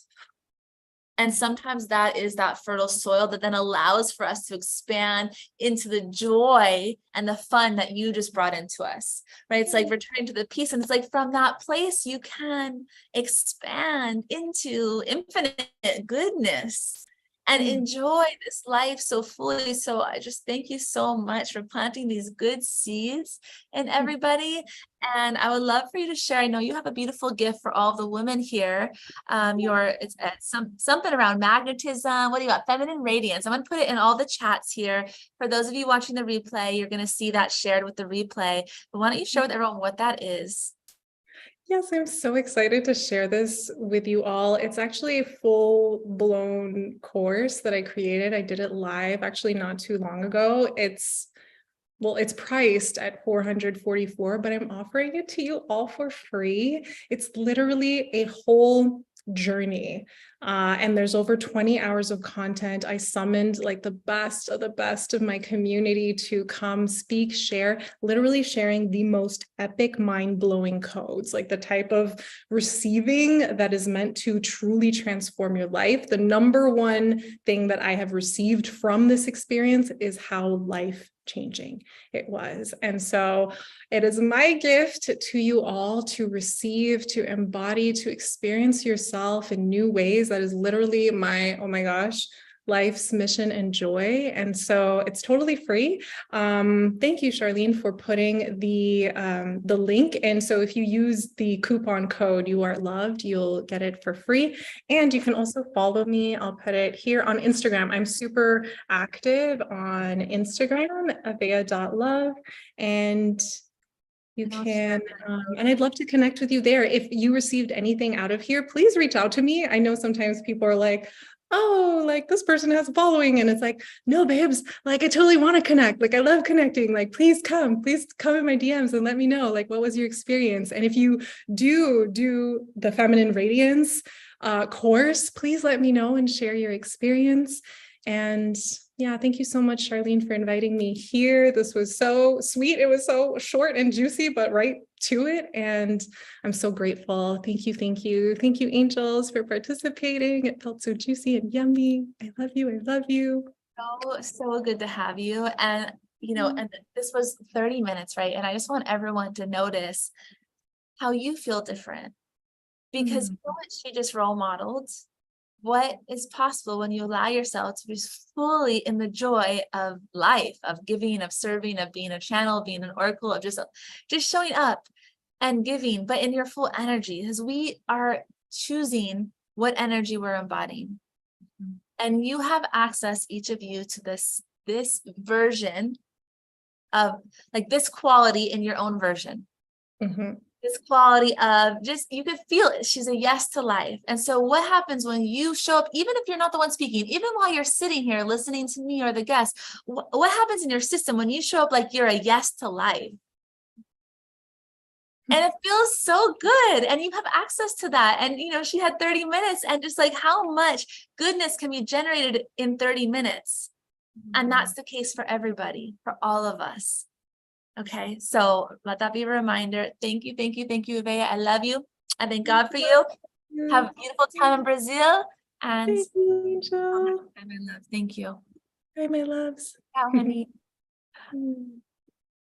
Oh, so good. And we have our next amazing. You're just also abundant because you get more and more goodness. Yes, you are abundant. Look what you've attracted to yourself. All these incredible humans who came to pour into you and love on you. And I'm so honored and excited to introduce to you the shame slayer herself, Shoshanna of the Living Brave community. Her work is all about being your fully express self, unapologetically living bravely, and how that path of living bravely, unapologetically, and not letting shame take you out at all is actually the key and access point to big success in life. And particularly in business, like her success, she's had a lot of success in business in a really short period of time by living her work, which is just to be fully her, to talk about the taboo, to talk about love, sex, money, all the things we love but don't talk about, which is so silly. So I'm so happy to have you. Welcome to Soul Keys, Shoshanna.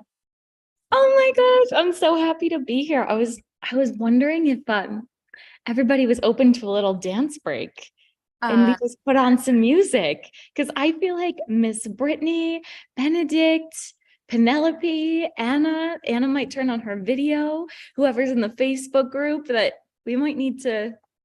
With a little energy. I love it. I just made you a co-host. You can share audio. It plays really well for my computer. Let me know if you hear this. Is that big a crowd? Yeah, it's big. Can you hear it? I've been Okay, through let's just get a little like. still 30. Is that up in the building? It's been a minute to me. To my feelings. How you feeling? How you feel right now?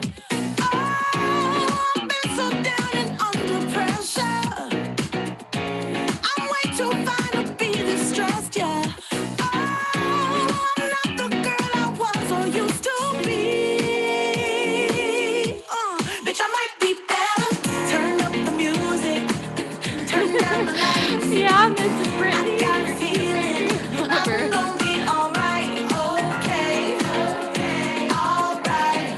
It's about damn time. Turn up the music. Let's celebrate. All right, take I a got deep a breath, feeling. big smile on I'm your gonna face. be okay. Alright. It's about damn time. In a minute, I'ma need a sentimental man or woman to Come pump back. me up. Feeling fussy, walking in my Balenciennes, trying to bring Oh, out don't you that just big feel so buzz. much 'Cause better I give a already? fuck way too much. I'ma need like 2 shots in my cup. Wanna get up, wanna get down. That's how I feel right now. Oh, I've been so down and under pressure. Okay. All right, everybody. Oh my gosh, Charlene, that was such a beautiful introduction. It's so cool, being seen in that way. And one thing that's been so supportive on my journey and always come back to is the importance of seeing ourselves first and having that deep relationship with ourselves and just being so open to your own infinite evolution. I go to bed every night like, we'll see who I am in the morning. Like, I really resonate with the life, death, the rebirth process. And then just being able to witness ourselves and our evolution, our imperfection, and all that we are, but being seen by other women, right, in sisterhood like this, and being like just pulling up at the table together, pulling up a seat. It is so empowering just that we all landed here together. I just don't believe in any coincidence. So I'm very excited to be here. And I know that there's some people in the Facebook group, but what I love to do is to create an interactive experience, right? I love experiential learning. I love, like, in all my programs, I want it to feel like a big party where you go and there's not so much you need to do. You just are like, I'm different after this. Like, I use my voice. I was part of this meeting. I didn't just sit and listen to a webinar with someone telling me the 5 steps to grow my business. I had this experience. It's fun. Life can be stressful, it's challenging, constant pain, constant work. That's how we grow. And so I really love to live my life and run my programs and run my business with as much joy as possible and allowing you to kind of relax into life. And I know this whole experience is really about our feminine essence.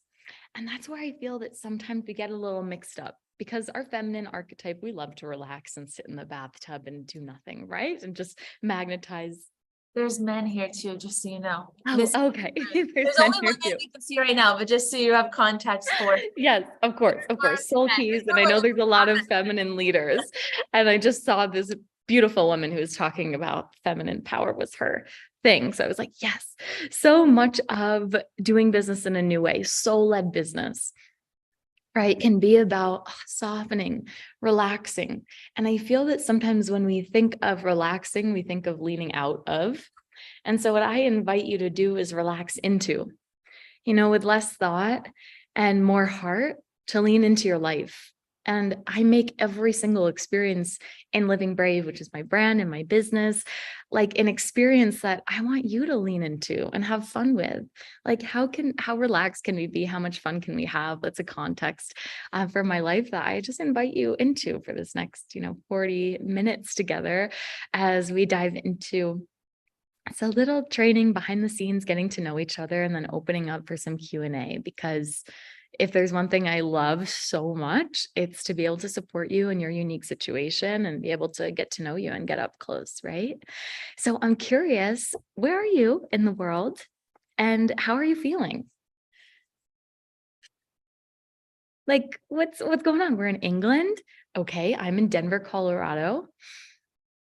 I'm close to Denver, Colorado. I can see Denver from here. I'm a little mountain girl. We're in Puerto Rico, Oregon, feeling great after the dance. Oh, so happy. That's how I start all my programs. San Francisco Bay Area. You type it in and I'll come and share it in our chat here in Zoom. So just because you're not in Zoom, please do participate still, and I'll send it over to us here in the Zoom. Perfect. Yeah. Okay. I love to know if something's landing with you today. Drop it in the Facebook group or in the chat box. So Charlene and I, which by the way, this woman's amazing, share her this is like this. What? The summit is incredible. Like there's so much work that goes on behind the scenes. And I just want to say thank you so much for bringing everybody together and creating this energy and this ecosystem. It's really special. And when we talked, a week or so ago, time is weird. We were talking about I think that when I have so many things I could share with you today, right? But so many people want to know, how the heck did you grow your business? People just really want to know the how. How did you grow this multi-million-dollar business organically with a small audience without really niching down and doing things the way that most people do it? Seems like you just have a lot of fun. You have all these different offers. It's very simple. It's really heart-led, and we really want to talk about that. So I'm happy to talk about that today and really speak to the core of Living Brave, which I hope you can all be inspired by, which is just to allow your full self to come to the table, right? It's to relax into life, to stay open, playful, curious, and get curious about how much more of you there is to explore. And so I would bet that you might have met 5% of yourself, 5% of your power you've really experienced. I feel like in my life right now, I've accessed 10% of me. And so this is the fun thing about scaling. When we scale based on who we're being, not just what we know, gosh, I have infinite room to grow. I have infinite spaces within myself to explore. And so every time I've brought a new dimension of myself to the table or cracked a new code within myself, I've brought that forward in my brand. I've brought that forward in my programs, and I've allowed the business and the mission to be something that holds me in my evolution. That it's gosh, you couldn't pay me enough to lead my programs because I become someone else when I teach them. It's this is for me. And that's what I want to bring it back to, for the fun, for the joy of it, for you first, for your evolution, for your transformation, because there's that constant hero's journey in life, right? The hero's journey within, and then the one of contribution. But the thing about this is that you go on your own journey and then you contribute and you share that with the world. And then you go on your own journey and you contribute and you share that with the world. And it's a never-ending process of growth, right? There is no end game. It's an infinite game we play to keep playing. And so what I really love and I'm passionate about is helping you create holistic wealth from the inside out. I say millionaires from the inside out, because this idea that there's this spot in your business, in your relationship, in your journey with yourself, where there is no work, where it's just the end, is a disservice to yourself. And that might be the thing sometimes that blocks us from it, because how it feels we finally get there and we realize that there's always things to move through. There's always challenges. There's always tension. And so who do you decide to be in that? And looking at life with a decision of everything I touch turns to gold. Like nothing ever could happen to you that you can't turn into learning, lesson, meaning, magic. And that's really the foundation of my business, which is all about shame slaying and truth telling and unapologetic self-expression. A little background on who I am. I am the founder of Living Brave, which is a coaching movement. It's a community that just so happens to be a business. And it's really all about unlocking, like, your shame is a source of your power. But on the other side of that, on the other side of playing small and hiding bits of yourself and of all this energy that is unconsciously is working to just not be too loud, not be too big, not to be too much.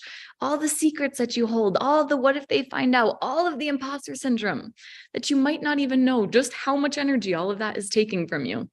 When you finally let it all out, when maybe even your deepest, darkest secret becomes the foundation of your brand, and you're just like, gosh, I'm a woman with nothing to find out about me. Oh, you want to hear about this on episode 2 of the podcast? And I am just at peace with who I am. There's all this energy that gets freed up. It's like, oh my gosh, when I'm no longer hiding, when I'm like, what if they found out about me and I should tiptoe around this and I should people please here and I should contort myself here and I should perform here, then you have this potential. It's like this untapped power, the vulnerability high, the, oh my gosh, it feels so good to be expressed. And that's what exists on the other side. So I found this power through my own journey of, I was always really interested in personal growth and development. And a lot of us are coaches and entrepreneurs. You might say, like, I've actually been doing this for longer than I let myself believe. Like, I always love learning about people. I always love solving problems. We like to create things. We like to build things if you're an entrepreneur, or you like to just talk to people. You're always the counselor, right? So I was lost and confused a little bit. I was in the corporate world for a year. Can't believe I made it that long.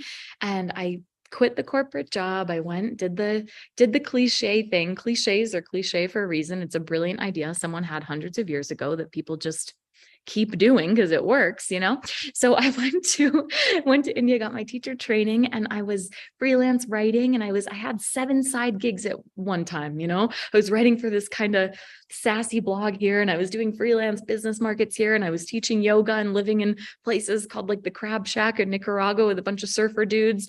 And this was my life. It was just kind of like, all right, I found freedom. I found freedom. I found time freedom, but that deep sense of creative purpose, of fulfillment of my life is something more than me, of like, gosh, when I go through my seasons, I know that I have this anchor of my mission and my work being connected to my mission that wasn't there yet. And so something happened, and I was in Nepal in 2017. I got really sick, 104 fever, nerve pain down my legs. It was like an illness that I'd never experienced. Let me tell you, I've had food poisoning. I've had all kinds of things traveling, but I got really sick. I was really scared. I was in this little medieval town called Bhaktapur, and I was working at a kids center with untouchable caste children who were collecting, garbage and plastic during the day, and they would give it to their slumlord who would exchange for food and housing. And I was spending a couple of days with them every day. So my emotions, everything was heightened. I'm all across the world by myself. I get really sick. I go buy $1 antibiotics at this kiosk down the street, and I can't figure out what's happening with me. And to cut the story short, although I share about the story on a lot of my pages, I realized that I have a highly stigmatized STI, which the HSV, genital herpes, which was something that I was afraid of for so many times in my life. It's the kicker of every joke. It's like the dirty thing. And all of these years of travel, of backpacking, of this conditional confidence, of yoga and meditation, of you're more than your mind and your body, all that conditional confidence just popped. And I was left with all this deep shame and trauma and ancestral stories around my worth and fears, like my life was over. And in that, which was one of the best things that ever happened to me in the end, I got to look at what I really believed about myself. I got to look at my own shadow. I got to look at my own shame. right? And it wasn't overnight. It took me a while until I fell into another hole, another dark night of the soul, realizing you have more than one in your life, which is very humbling. And I realized that there was something here in the story. Like I could continue to live as a victim of my life and as a shell of myself and hiding, or I could decide that I'd pick up the pen and write the end of the story. That like everything that happens to you, like you get to change how you see it. And when you change how you see it, and this whole thing, remember I said in the beginning, see yourself first, how you see yourself in the story sets the vibe and sets the frequency for how other people see you. So this experience with HSV, I started talking about it. Because when I talk about slaying shame, I don't mean if you have shame, go share your deepest, darkest secret on the internet. I have like a whole program on my process, but really the core of it is naming it, exploring it, starting to talk about it out loud, get comfortable with it, separate yourself from it because shame amplifies in the darkness. Thank you, Brene Brown. And start to have conversations and start to see people's reactions and feel the connection that you actually receive when you're authentic and vulnerable. Start to feel that vulnerability high and then work your way up from there, right? So I started to talk to people. I had no idea I was going to run a business. At this point, I still have my 7 side hustles. I'm beer tending, down the street. I just start opening up about HSV and I start to decide I'm going to heal myself again, become my own best friend. How we see ourselves matters, stop with the substances, start traveling alone, pitching my own tent, volunteering at like 8 yoga and music festivals by myself, being in the forest with no cell service, the whole self-exploration journey again. After quitting the job and going backpacking, it's like, oh, round 2, don't we do this? We know exactly what to do. Thank goodness. Every time it's a little easier. You find yourself in rock bottom and you're like, I know what to do. I become my own best friend and I heal and I grow and I transform through every hard thing that ever happens to me. And so through that process, I realized there was a lot of unhealed shame, right? And how do we break through shame? We start to explore it, name it, speak it out loud.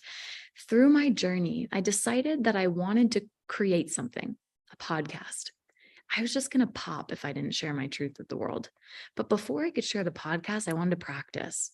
So I started having conversations with every single cute guy that I had been on a date with. I had a crush on and made out at one of those cool festivals, someone I had been dishonest with, I didn't tell them about. And I called it the Vulnerability Project.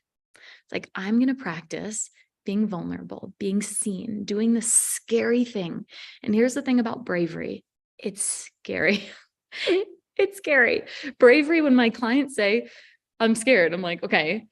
They're like, but it feels right. I'm like, okay. I'm scared, but it feels right. Yep. Okay. That's about right. That's bravery. When it feels right, when it's stretching you in the direction of who you're becoming, but it's scary. Combine those two, that's bravery. You walk the path of bravery again and again and again and again. You receive evidence, you receive experience and competency. It becomes confidence. Every confident person you've seen has done the brave thing again and again and again. And that's why bravery is a motion. Confidence is a place with an infinite level. You just reach higher levels of confidence through the momentum of bravery. When you're just like, you make the first investment, you're like, all right, that's the brave thing. And then like 6 months later, you're like, oh my God, it's just a different number, but I'm doing it again. Like I keep finding my edge. I keep finding that thing that's stretching me into the edge of my discomfort that's scary, but it feels right. And so through those conversations, what I found was my own self. I met myself for the first time as an adult. Like I was allowing myself to be fully seen. I wasn't hiding anymore. I wasn't performing. I was just saying, gosh, here's something that I feel passionate about, that matters to me. And I want to do something with this. And I just feel like I want to tell you this. These are the themes that are coming through for me. And I thought I was going to get rejected. And I thought that these men I was talking to only saw me in a certain way. What I realized by the end of this process, I didn't want it to end. It was so good. I didn't want it to, people started making out with me as I'm telling them about genital herpes. And I'm like, what? Like I used to have snot everywhere crying and people would feel so bad for me and tell me all the kinds of scary stories. It was like my victimhood was met with fear, but my gosh, I feel so passionate about this. I want to create something with this. This is what's happened to me and where I want to move with this. People were like, I want to support you. This is so badass. Let me tell you something about me. And by the way, let me try to make out with you. And I'm like, what's happening? Oh my gosh, I was the one undervaluing myself the whole time. They just want to be my friend. They weren't using me. Like, people just want connection. And this is what people are really craving, right? To be seen and to connect. And all this courage, all this power that I felt really helped me go from this vulnerability project to create the Living Brave podcast, which, you guys, when I talk about business, and today you see I have no notes, and I'm literally just intuitively flowing based on you guys, based on what's alive for me today, based on what's come through for me. I want to give you a big permission, if you're building a business, if you're building a movement, if you're in leadership, that when you know who you are, everything becomes so much more simple. When you trust yourself, when you are who you say you are and you do what you say you're going to do, and you're open to that changing every single day, but knowing what you want is not important. Who you are today will get you places so far beyond your mind's capacity to even dream on a vision board right now. So just focus on who you are today. And that's all I did. I just focused on, gosh, I feel called to start a podcast. You guys, my heart was like 100 miles per hour. This was 2020. When someone paid me over the phone for a coaching program, I'm like, oh my God, what's happening? Like, this is insane. And every step of the way, I've just been mind blown, focusing on what's right in front of me, what's right in front of me, what's right in front of me, shame slaying. The thought that came to me before this presentation today was, people work with you because of who you are, not who you say you are. And this was like the theme I wanted to bring in, because of who you are, not who you say you are. We are so smart. We are so intuitive. We can feel things. And there really is, the only shortcut is who you're being in this moment. The tactics are easy to follow. I could do a whole tactical presentation on how to show up on social media and how to build your offer suite and all of these things. And I love that. But the tactics are easy. If it was tactics, everyone would be doing it, because that's information. Information is readily available on the internet. Transformation. How you bring value to the moment, how you trust your most creative idea, how you go do the thing no one's ever done and say the thing no one's ever said, because there's no one that's ever been like you, face of the earth. I say, go build your own niche, go build your own movement, bring the parts of yourself that make the least amount of sense that no one else is doing, and bring that to the forefront. Give yourself permission. I say I write permission slips all day. Like, that's my job. I just write permission slips. Yep. And allow yourself to be messy and imperfect and be biased towards action. Just say, I trust myself. Like today, I trust myself. I know who I am. I know my work, because at the forefront of my work is my embodiment, is the fact that I know my programs. I know my work. So I don't need a spreadsheet. I don't need a PowerPoint. Those could be helpful though. It's like, it's easy and it feels effortless because it's who I am. People work with you because of who you are, not who you say you are, not how you posture yourself, not how you position yourself, because of who you are. Who you are. And so this is the most beautiful journey of our life, right? Is to just get so excited about who you're becoming and not have to pretend that you're at the end, right? Like, I'm 5% of who I'm becoming. And so let's grow together. And that's been the way that I've scaled, is let's grow together. I have a very high client retention rate. I have a very high client return rate. Like, let's grow together, because I want you to know that you're going to get a different me in a year. And so I'm not afraid to show up now saying, but what if I don't agree with anything I say next month, or who I am next year? Like, what if this isn't my best work? Well, cool. We get to refine it. It's really inspiring when we get to go back and show where we've been along the way. So in this evolution of, oh my gosh, I feel more me, I feel more connected than I've ever been, through sharing my full truth with these people and sharing my podcast, that's when the business started to take off and gain momentum and traction. And that's when the momentum starts to happen. And so I want to bring in a little bit of the phases of business, and just normalize all phases of the business of growing, scaling the multi-7-figure brand in a few years, through the momentum where 90% of people drop off, 95% of people, because everybody's on their own timeline. So while I talk about, because I wouldn't have the goals I have, and I wouldn't have the results I have if people hadn't told me what happened for them. So I talk about the 6 figures in 4 months and all the big growth, because that actually happened for me. And I feel like if you could say, oh my gosh, that's possible, then that could happen for you. But what people don't see is my unique path, and that everybody's timeline is different. And that momentum, depending on who you've been and what you've done, will look different for you in the beginning. So I had been popping on my stories for years, just being at like red lights, like traffic lights, and being like, so today I'm thinking about makeup, and today I'm thinking about the state of education. Like I was already doing this stuff, even though my first launch was a total flop. January 2020 I had a $0 launch. I went live, pretended I had to go, so it's not like I was like this badass businesswoman, but still there was some kind of karmic pathway that things took off very quickly. And yet, right, I had to go past the $0 launch. I had to go past that momentum phase. So many people will drop off in momentum. And I call this like the popcorn. It's like the popcorn effect. I just shared this in one of my groups, my Money March group. It's like the nature of the thing, when things get easier, it's not because the thing itself has changed, but you yourself have become more powerful through the consistent practice of the thing. And then the popcorn starts to pop. That's what the momentum phase is about. It's about just soaking up, absorbing as much as you can, being a student, learning in close proximity with people who inspire you. And so that's a momentum. Okay. And that momentum, when you don't see the results, when the things are happening fast, whatever it is, that's where most people drop off. And just knowing like everything that's happening in this momentum phase is happening for me, so I could be anchored into the leadership that's needed in the later phases in my maturity of business. And so I can be a beautiful mentor, and I could be a beautiful leader and a guide and a team member, team lead. Everything that's happening is happening for me in this momentum phase. This is the test. This is the initiation. Through that momentum, we get to a place where there's ebb and flow. It's like, oh my gosh, it's working. Okay. This is kind of crazy. First of all, it's working.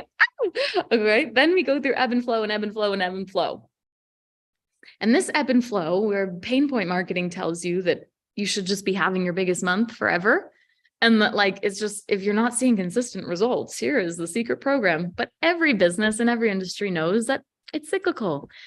And you can never just have the best it's ever been, or you'd shock yourself. It's like, I remember one of my coaches, Kiara, this was like years ago. She's like, even your favorite band, unless you're on a ton of drugs, you want to go home at the end of the night. You've got to go home. You've got to have a balance. You got to have an ebb and flow, right? It's cyclical. And so to lead yourself through the ebb and flow, to be grateful and excited and compound momentum and learn how to grow from great, not just need or lack, in the momentum. And then in an ebb, trust in the vision and test your visionary powers of, I believe in what I cannot see. And then the more you go through the ebb and flow, when you have another ebb, you're like, oh, I remember 10 times ago, actually. So I always kind of feel like this could be the end. And like, okay, I'm going to have another flow. Okay, cool. So you go through the ebb and the flow, and you hit new levels of that. And then you hit this level of consistency, of maintenance, right? And this is where I love bringing my work to looking at everything like a relationship. Looking at everything like, how can I come to a more securely attached space? Who am I in long-term relationship? Who am I without the momentum? Who am I without the ebb and flow? Who am I in consistency, in maintenance? Can I soften into this? Can I pour into the other buckets of my life? Can I enjoy the spaciousness without creating chaos? And in this space, can I also take it upon my responsibility to be inspired? Where was I more brave in the beginning? And now that I've seen the results, I'm so afraid to be as brave as I was back then, when I was just acting from pure potential. Right? When it's like, I'll say whatever, like, you're so brave. You're literally like, I'm going to build a business from scratch. I have no following, like that kind of, I'm going to go and invest in I haven't made $1 in my business, and I'm making $500 a month, but here's $8,000, like how I was back then. whatever you were feeling, my client Emily, who's in the grief coaching space, her energy in the beginning was all about what's alive and true and real. It wasn't like bravery and excitement as much. It was like, gosh, I was just doing this for me. I was sharing for my healing. And now she has millions of people viewing her stuff. And so much of our work has been, how can you take it upon your responsibility to source the energy that you had that made you feel really alive in the beginning when we hit the maintenance phase, right? Like in our relationship, how we play with intimacy and attraction and bringing that into the business. So I love looking at the business journey as a pathway to heal our relationships. I love looking at your growth as the whole human, because your business and your leadership grows in the context of your romance and your self-love and your creativity and the energetics and your skills and your embodiment. And so I just encourage you to see like this whole journey is a beautiful process of becoming, of never ending. There's no end. And just to fall in love with the journey, relax into the moment with your joy and with this sense of, this sense of being able to see what's not there in front of you. The knees on the earth moments where you're like, I don't know how this is happening for me, but I know that I'm in the middle of a chapter of my book.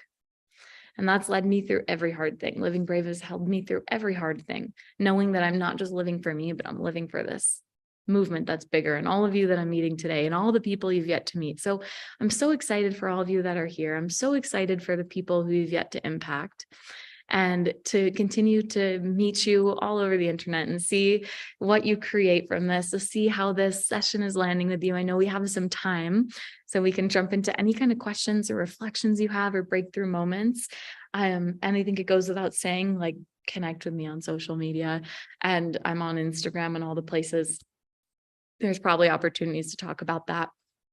But really, like, no matter how big the brand gets, my team's awesome, but I try to go through my inbox, see all the messages. I'll send you a love note. Like, we're all about connection. And my life really changed when I decided to not just like be at the table, but to have a voice, to tell the people who inspired me, like, you inspire me, this changed my life. And to say, hey, you want to be on my podcast? Like, I remember I asked one of my first coaches to be on my podcast. I was so scared. She sent me a message back like, yeah, I want to be on your podcast, but you're going to have to ask me again.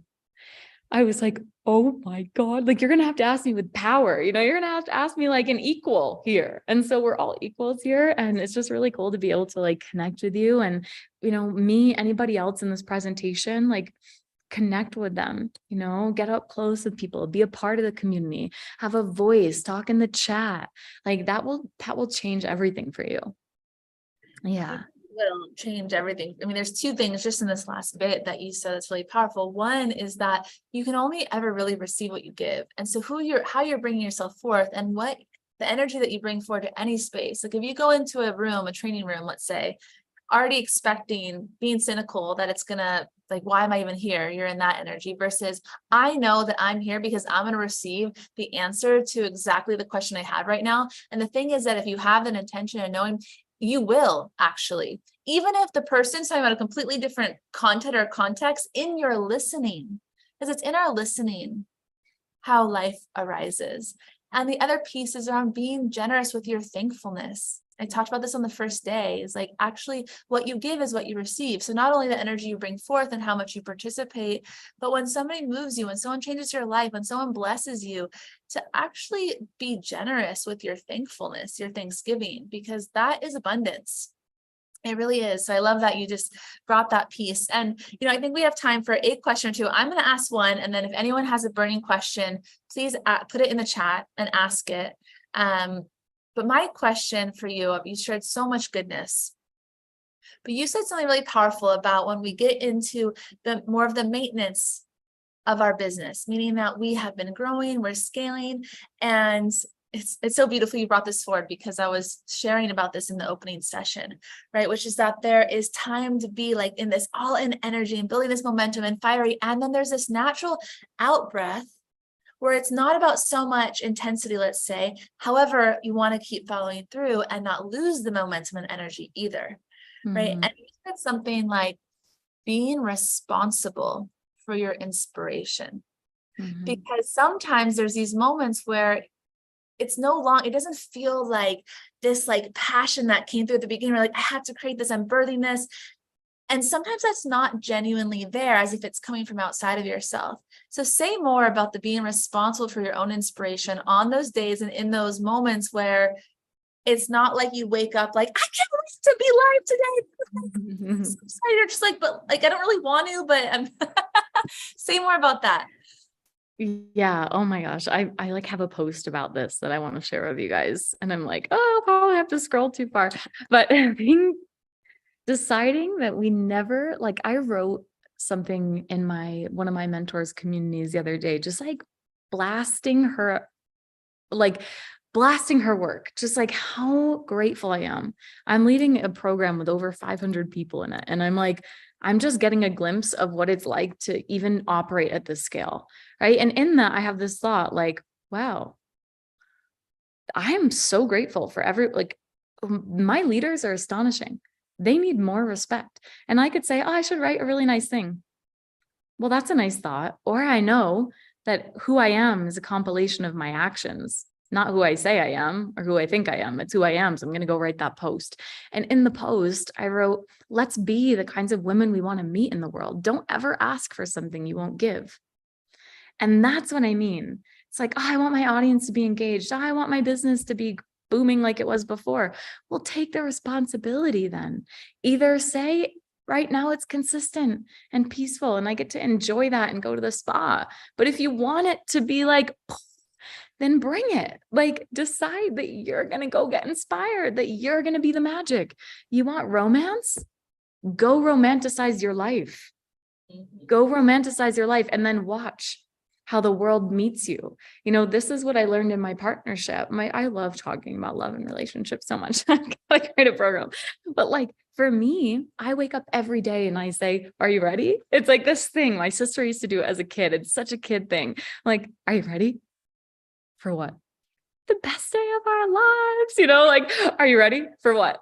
The best presentation of our life, the best plane ride of our life, the best Sunday. It doesn't mean it has to be the best day ever, but it's almost a sentiment like the best possible iteration of today that we could have, like that anything could happen today.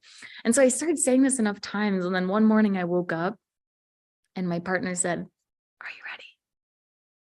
Yes, I said, you touched it. This is everything I've been saying. I hope you guys are really hearing this. And this is Brittany, when I was coaching you earlier about who are you being today? Who do you say you are? Who do you want to be? How would you show up if you're already successful? What you bring forth is what fills the space. There is not inherently love in a relationship. You bring the love to it. There is not inherently, you are the one who brings it. And in your bringing it is then what gets returned back to you. I just really hope you really got what Shoshanna just said, because it will change your entire reality. And babe, we're such sisters, because a lot of times I wake up and my morning mantra is, today is the best day ever. And I especially do it on days where I don't naturally wake up. Like sometimes I wake up and my thought is on that. My first thought is, I'm so thankful for this day. I'm so thankful for this breath. But you know what? Sometimes I wake up and my first thought is, I'm tired, or some version of that. So then my next conscious thought, as quick as I can get it there, is something like, today is the best day ever. I'm so thankful for this day. Today's gonna be amazing. And I build that up and I bring it forward. Just because it wasn't naturally there doesn't mean it can't be there. yeah, exactly. And I think the moral of that story is like, he started asking me naturally because I just did it so many times, you know, and now it's like we try to beat each other to it, but it's like, whoa, now I'm receiving what I gave.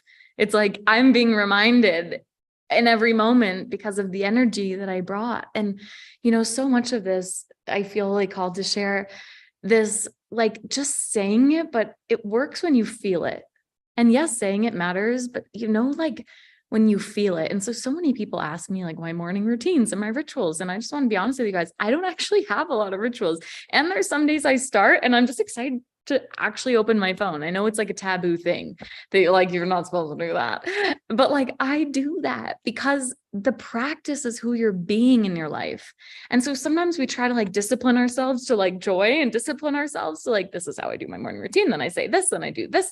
But if you're just doing it, but you're not feeling it, You're saying, I'm ready for the best day of my life. Now I do this. Now I do that. Now I go do this. Just going through the motions. And so the practice, the real practice is who you're being in every moment. And you have conditions that help you access your power, right? Like it's great to have rituals and routines, but over time, the real practice is the moment to moment. Can I feel this? Who am I being in this moment? Can life be my practice? And can I just say something? Sometimes, I have a pretty consistent morning practice. It's different each mornings. And some days I wake up and my genuine inspiration is to create, and I'll go right to writing, or I'll go right to sharing. Or if I'm not feeling it, a lot of times I realize if I actually just get out of myself and serve, and I pick up my phone and I make a story, I generate the energy, I become it, because I'm choosing to get outside of myself and serve and be generous. And then all of a sudden my energy shifts. And so I love, and this is a little bit what Aveyah was saying, is like, do what you actually feel compelled to do. Like, are you really listening to what you really want? And it's different between picking up your phone with a distracted mind and scrolling in the morning and distracting yourself and getting farther from yourself and farther from your peace, and then comparing yourself and feeling guilty about yourself. That's a very different thing than picking it up and being like, what are my people saying? Like, let me respond to my people. Let me make a story for them. Like, I want to connect. Very, very different. So I just want to like track that. And we are at time. However, there is a question. So what I want to do is for you to answer that with as much synthesis as you can. It can be a big question, but I'm sure you just have like a golden nugget for Love Day. And then we'll share your gift. So, but we are at time, so let's just be mindful. But her question, Love Day's question, is if you could sum up how to find your inner bravery, what would it be? Ooh, okay. Well, gosh, I'm so bad at the short thing. What I would say is bravery is walking with your fear. Like, find the thing that's scary, but that is stretching you in the direction of who you're becoming, that it feels good, but it's scary. What? It feels good, but it's scary. Yes, that's bravery. Compounded over time equals confidence. Yeah. And then you keep finding your edge, and you keep finding your edge, and you love yourself. You shift all that self-judgment and self-criticism to self-celebration and self-love. And that's the thing that will keep you back on the path, because you're going to stray from the path. I do it all the time. You come back. And as quickly as you can come back, through grace, through integrating yourself, all parts of yourself, no longer rejecting any part of yourself. That's the bravest way to be in a world that makes you wrong, like to be right in all of your expressions and all of the parts of you, the unintegrated parts, the messy parts, the baggage, the fear. It's like, there's no one that I've ever worked with, and I've worked with extraordinary people who don't have fear, who don't have doubt. What are you making it mean? What are you feeding? That's the leadership, the choice point, the yes or the no, that I feel this and this all at the same time. Which one do I choose? Which one do I choose? Which one do I feed? And that creates my life through my action, not who I think I am, who I am over time. Yes. And I just want to weave in one piece that you actually spoke earlier. For those of you that are creators, founders, entrepreneurs, that your creations, your process of giving, of serving, of creating, that the more brave you are in that, you know that it's actually your path of growth, that actually the best way for you to free yourself and to be the most joyous, powerful version of yourself is the process of creation. And that by bringing yourself fully, authentically, bravely to whatever you're creating, it's not like you're going to lose something. Like, being vulnerable means that you're like, sometimes it can feel like you're going to lose something by giving your time and energy to something. But actually what you said earlier, which has been a key to your success and to mine too, is acknowledging that whatever we create is actually our path of growing. It's our path of power. It's our path. It gives us the feedback from life of where we want to grow and what we want to expand to and what we need to heal and where we're still holding back in fear. And so it becomes the most beautiful mirror. And so Love Day, as you write your book and as you do things that require your bravery, know that in the bravery is actually a liberation of your energy, and that as you share more bravely, you actually receive more. So it's abundance. I think that's a beautiful thing too, is to think about, when I'm brave, I'm being abundant.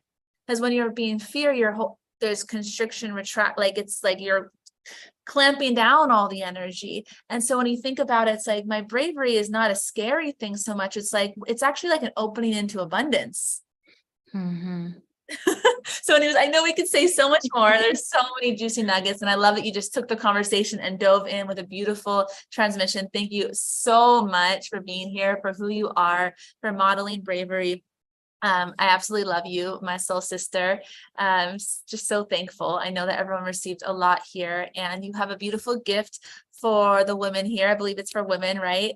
You can confirm, but I'm dropping in all the chats. Tell us what It's that for is. everyone. Oh, I have great. a lot of men. I say women, just that's the words I use, but I have a lot of men who are like, I just want you to know when your message is really connecting with me. So this is for everyone. And yeah, it's a free 2-hour plus masterclass called The Evolution. It's all about your metamorphosis and the evolution of identity and brand and community. It's great. It's really good. I love it. And yeah, just reach out to me, chat with me. I'm really active on Instagram. I have a really cool sales challenge going on this month, and we technically close doors, but you're on this thing. So if you want to, it's a really small buy-in, it's really fun if you want to be in community. Yeah, so thank you so much for having me. Thank you so much. Have an amazing week and happy spring. Thank you. All right, everybody. Bye. And for those of you watching the replay, as always, you'll see that link for her gift with the replay. So my loves, we have 10 minutes until our next guest, who is the guest that everyone's so amazing. But I'm really, really excited about Dr. Rao coming on. He is one of my teachers. He's an amazing, wise soul, spiritual teacher, just incredible being he's actually a professor at many Ivy League colleges, and he teaches on personal mastery and extraordinary living and fulfillment, and basically is bringing spirituality and spiritual principles into university. And he's the only professor that actually, for his classes that he shares at a couple different universities, has its own community outside of the university. Anyway, so I'll say more when I introduce him, but that's coming up. And so I'm going to say one more thing, and then we're going to have a dance party so we can move the energy. We have 2 more guests. We have Dr. Rao, and then we have one more. But I just want to say one thing, which is the invitation to join Revelation, and how everything that our guests are bringing are elements of this work, of this body of work that is Revelation. The revelation of who you are opens up and gives you access to being brave, to being unapologetically yourself, because you realize and recognize that being yourself is the only way to live a fulfilled life, and that your contribution actually matters, and that who you're being in the world matters, and that you are actually wanted by life, that life is waiting for you to rise into your full expression, into your full joy. Yes, we'll have a quick bathroom break in one moment. We're going to do this, we're going to have a dance, and then you're going to have a bathroom break. But just let me share this invitation with you. I know, Love Day, that you're going to be there. Brittany, Anna, I hope that you'll join. Whoever else is here. I want you to be in your radiance, your vitality, to be magnetic to receive the blessings and goodness that life has for you, to get out of the way, to recognize the ways that you hold yourself back from your expression, the ways that you make your life complicated, the ways that you create unnecessary chaos, the ways, like we were talking about with Hannah yesterday, that your thermostat for goodness is smaller than is a match for what you really want. And so in Revelation, you're going to actually open up your energy and your mind and your heart so that it can be more of a resonant match for what you really want and where you're going. Right? So that you can experience so much beauty and fulfillment and joy in this life.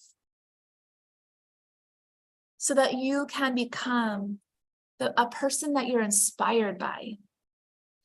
A person that you are delighted to wake up and be and become each day, that you want to allow for life to emerge through you, that you want to become the clear, available, open channel for the divine to literally create through you, so that you can be a blessing in the world, so that your hands can be an extension of your heart, and that everything you touch is a blessing, and everything you touch turns to gold, and that life becomes more and more fun, and there's positive momentum in the good things. And that when there's challenges that they come up, and you're thankful for them because you realize that they are instruments for your learning and growth, and they don't take you out.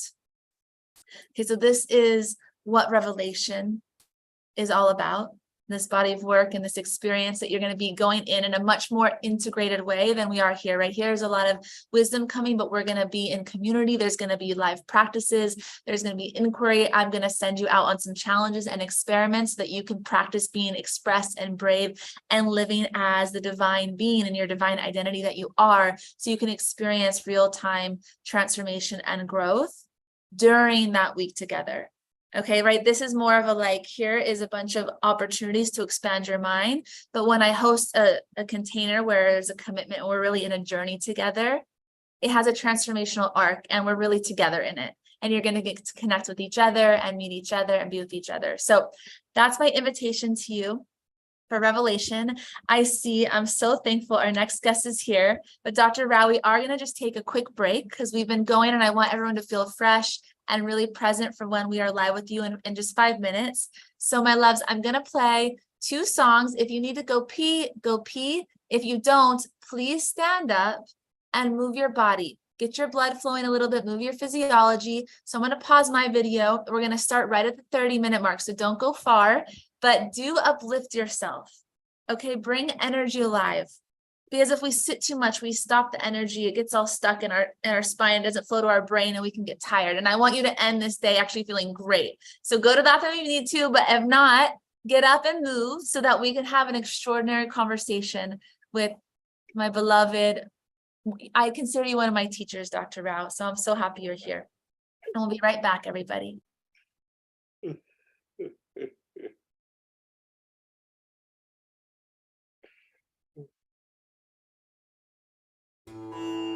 You need it.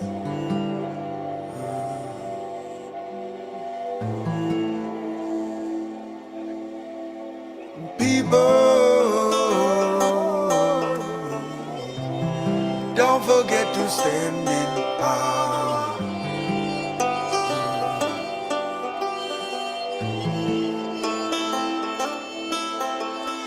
People,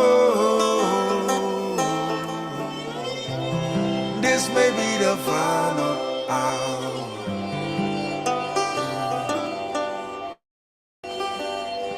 So what we gonna do?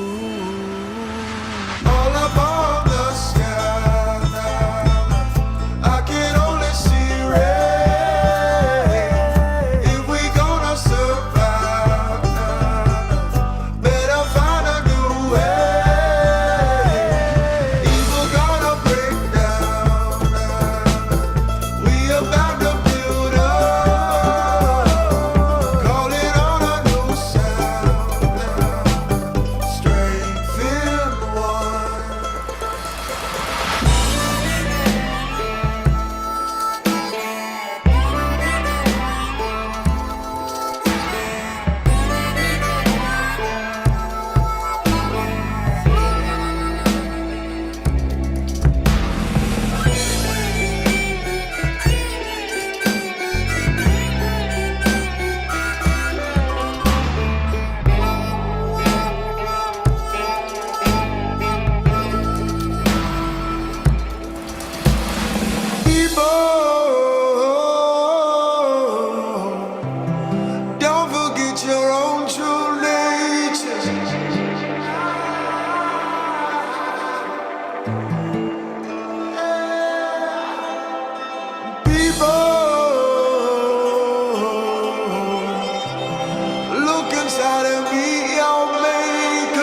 All right, everybody, start to come back.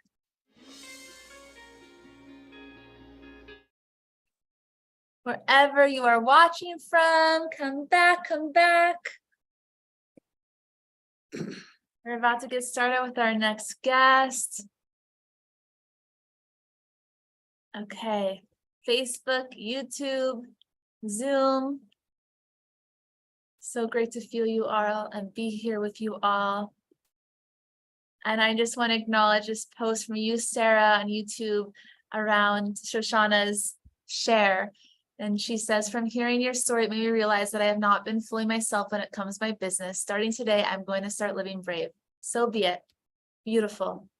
Here's to us all living bravely and being who we're here to be. And so with that, it is my great joy and honor to bring our next guest up here, Dr. Rao. Thank you, thank you, thank you for being here. You are an extraordinary being. You have so much wisdom to share. You have created many, many things in your lifetime and studied with many masters and are yourself, I would consider, a master, and have done something I find really inspiring, which is to bring spirituality and spiritual principles and teachings into the traditional university system and into the Ivy League ecosystem, and actually be teaching leaders and academics about how to live truly fulfilled lives and the path of self-mastery and one of peace and joy, and taking topics like resilience, but then sharing it in a way that is relatable to anybody and yet deeply steeped in spiritual wisdom. And I'm just so grateful and thankful to have you here and to know that there are people like you who are bringing love, wisdom, and truth into the wider ecosystem of leaders and decision makers and places that it's often been missing, these conversations that not only are healing, but actually bring out the best in people. So thank you for all the beautiful things that you've been up to in the world. I'm so happy to have you here on Soul Keys. Thank you, Charlene. And the reason I'm here today is I had such a ball the last time we did it. I said, boy, yes, I could do with more of that. Well, thank you. Truly, it's a joy, because our conversation was a highlight for me when we met a year or so ago in my last event like this, the Leading Edge. And so everyone that's here, you're in for a treat. There's certain people that even though we have only 30 minutes together, a lot can be transmitted in 30 minutes. So I invite you to be here with generous listening and presence, and with a peaceful, open heart. So, Dr. Rao, I would love to start with, what is your definition of a life of fulfillment? What does that mean to you? And what is important, do you feel, for all of us to actually be fulfilled in life? Okay. This is a question I get a great deal of, Charlene. And people come to me and say, I want to find meaning. I want to find purpose. I want to feel fulfilled in life. And I want to point out that passion and purpose are not like seashells. You're walking on the beach and you see that and you pick it up and say, oh, I found it. This is not something that you find. Fulfillment is not something that you find. Fulfillment is something that you create. That's very important for everyone to know. Happiness is yours. It's always been yours. You just have to decide to accept it. It's not that you find it out there and grab it and bring it back, which is why the notion, in America, we have that the pursuit of happiness is somehow a wonderful thing. You can't pursue happiness. Happiness is already in you. You don't pursue it, you release it. And I encourage all of my coaching clients, and I would encourage you and your listeners to recognize that each day is your life in miniature. You're born when you get up in the morning, you die when you go to bed at night, and the time in between is literally your life. So what you're going to do is you're going to have a terrific day every day, because why not? The major thing that prevents us from having a terrific day every day is our notion that things should happen, which I want to happen, and things should not happen, which I don't want to have happen. You don't have any control over either one of those. The universe goes its own merry way and it pays no attention whatever to what you want. So if you're smart, you accept that in advance and say, I'm going to have a terrific day today. And in my terrific day, feces is going to fall from the sky. So I'm going to spend a couple of hours cleaning up the feces that is inevitably going to fall from the sky. And I'm going to have a terrific day doing it. And if you have that, and that is a decision you make between your ears. But once you think about it, it's not all that difficult. Stuff will happen that I don't want to have happen. And my choice is I can resent it and resist it and therefore muck up my perfect day. Or I can simply say, this happens. So I'll have a good time cleaning up the mess that's fallen. And if you think about it in advance and decide this is how you're going to do it, you are going to have a terrific day every day. And guess what? That's the foundation of a fulfilled life. Do you think it's enough for people just right here, right now, in this moment, to make that decision that every day I'm going to have a terrific day? Tell us more It's possible to do it right now at this instant. Implementing it may take a little longer because you've got a lifetime of doing exactly the opposite. But once you take that decision, and that decision can be taken right now, and it happens between your ears, then you'll find that in bits and pieces, it comes to pass in your life. Don't make the mistake of thinking it's going to happen immediately, tomorrow. It's going to take time, perhaps a long time. But the wonderful thing is, it'll have some impact immediately, some significant, noticeable impact in your life. And that can happen very fast, within a couple of weeks. Wow, what a powerful choice. Maybe everyone who's here right now, live and on this replay, if you would like, you can make the choice right now and then continue to choose it over and over again. That every day I will have a terrific day. Every day I'll have a terrific day. So, of course, and I'd like to emphasize, Charlene, that it sounds so easy, almost Pollyanna-ish. Don't let that dissuade you. It is simple, but it is powerful and it works. So let's speak to the person who's a leader, a creator, an entrepreneur, and while ultimately they're inspired by their work, there's many moments or days where that the work that they're doing doesn't maybe feel so fun. Correct. And yeah, so it doesn't feel like, oh, this is exactly how I want to be spending my day, even though I can see how it's going to lead me to something else or how it's part of my bigger intention. What do you encourage leaders to tell to themselves, to say to themselves, and to orient their why they're doing something when it's not feeling so fun, but they ultimately know it'll lead them to fulfillment? Although I say that as if fulfillment sometime in the future. So speak a little bit about work, and sometimes it's fun and sometimes it doesn't feel fun, and just share about that. Oh yes, I'm going to share a number of tools with you, Charlene. Number one, and I find this very powerful, is whenever I read a book, especially a book that I find spiritually inspiring, I just don't read it. I highlight it extensively and mark it up all over the place. And I take notes, and I take notes in the margin, and in the back, generally the back of the book has a couple of empty pages, and I take notes in there. And as I said, I highlight extensively. And anytime I find myself in that emotional space you just described, I go to one of my books, take it out and start reading, and immediately it has a transformative effect upon me. And the other thing I'd like to point out, Charlene, is every time you're in that kind of a space, it's simply your mental chatter running amok. I don't want to do this. Why does this happen? I'm undertaking such a noble experiment and I'm being frustrated. This should not happen to me. I'd rather something else. It's all your mental chatter going on. And if you recognize that it's your mental chatter, it loses a great deal of its power to take you to dark, dismal places.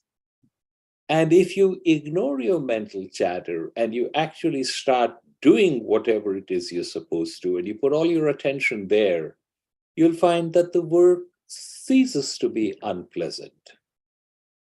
And gradually, as you get into it, it has its own rhythm and you start enjoying it.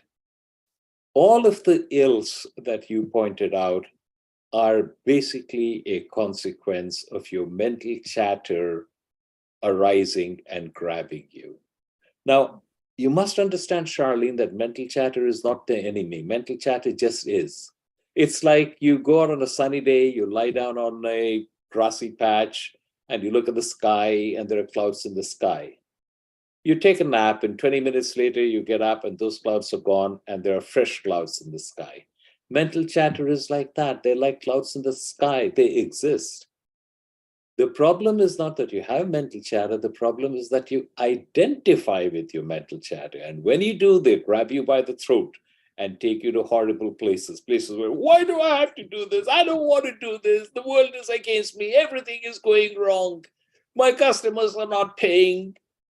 My vendors are not delivering. My employees are not doing what they're supposed to do. Why is all this happening to me? It's all mental chatter. You do what you have to, but you don't identify with your mental chatter. You're an entrepreneur. You do what entrepreneurs do. You deal with the problems as they arise, but do it from the framework of, this is my path in life and I'm doing it. My happiness is not dependent on that. My well-being is not dependent upon that. This is just my path in life. This is my consecration to whoever I believe in, God, the universe, you name it. My way of giving back. Exactly. My way of living in the universe. This is it. I have been incredibly blessed. And I want to share that because what else is there to do with this blessing? Yes. I would love for you to share more about your worldview, your cosmology of what it means to be a human, a soul, and a body, what you believe around purpose, and just expand a bit of what you just said, because if, I know when I live that way, like I realize, acknowledge I'm so blessed. And so why not create more beauty and give and be more generous, because that's all there is to do. I feel peace and genuine inspiration. And so share with us, and I there's many worldviews, but I know that yours is one that's very empowering and brings you peace and has allowed you to serve in extraordinary ways. So it must be working. I don't know if it's working or not, Charlene, but I do know that I'm much more at peace now than I have ever been.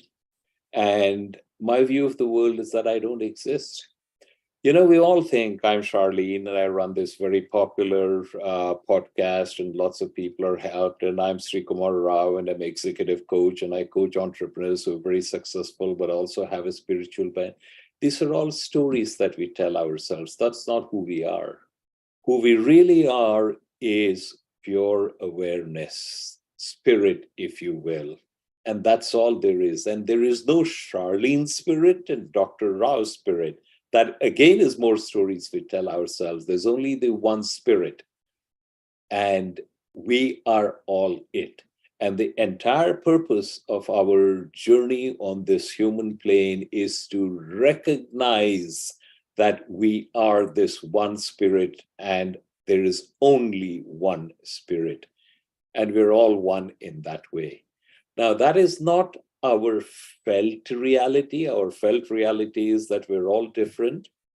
That's a story we're telling ourselves, and that is the original misidentification, misconception, if you will. And you will only find true happiness when the knowledge, it's not even a knowledge, it's the existence that you're the one spirit. That is something that you're anchored in. And we're all headed there. We will all get there. And the more you travel that journey with awareness, the faster it is. So that's my cosmology in a nutshell. So, and I share that, that ultimately we are all spirit. Yes. But maybe you could speak a bit to the unique emanation of that oneness that we are as it relates to purpose. And this relates to fulfillment, because so many people live with a big question on what's my purpose, because they genuinely care and want to live the most beautiful life and use their life in service. And that question can really trip people up of, well, what am I here to do? So how do you guide people to connect to what life is really wanting for them, how spirit wants to express in their life and serve through their life, especially when they're feeling a little confused or perhaps overwhelmed by how many different directions they might feel called to go. How many different directions they're called to go is still more mental chatter. And the way to find your purpose is not to go around desperately seeking, but to do what lies at hand. So if there's a pile of dirty dishes in the sink, you wash those dishes. This is the very important thing. We're always trying to do something to get something. So I tell them, the purpose of washing dishes is not to get them clean. The purpose of washing dishes is to wash the dishes. And when you recognize that the purpose of washing dishes is to wash the dishes, they will get clean as a byproduct. You don't have to give thought to it. So don't go around desperately trying to find your purpose. Do what is at hand, do it with full attention, do it with love, and your purpose will find you. And one day you realize, you know, that life of purpose I was always dreaming about? I'm in it.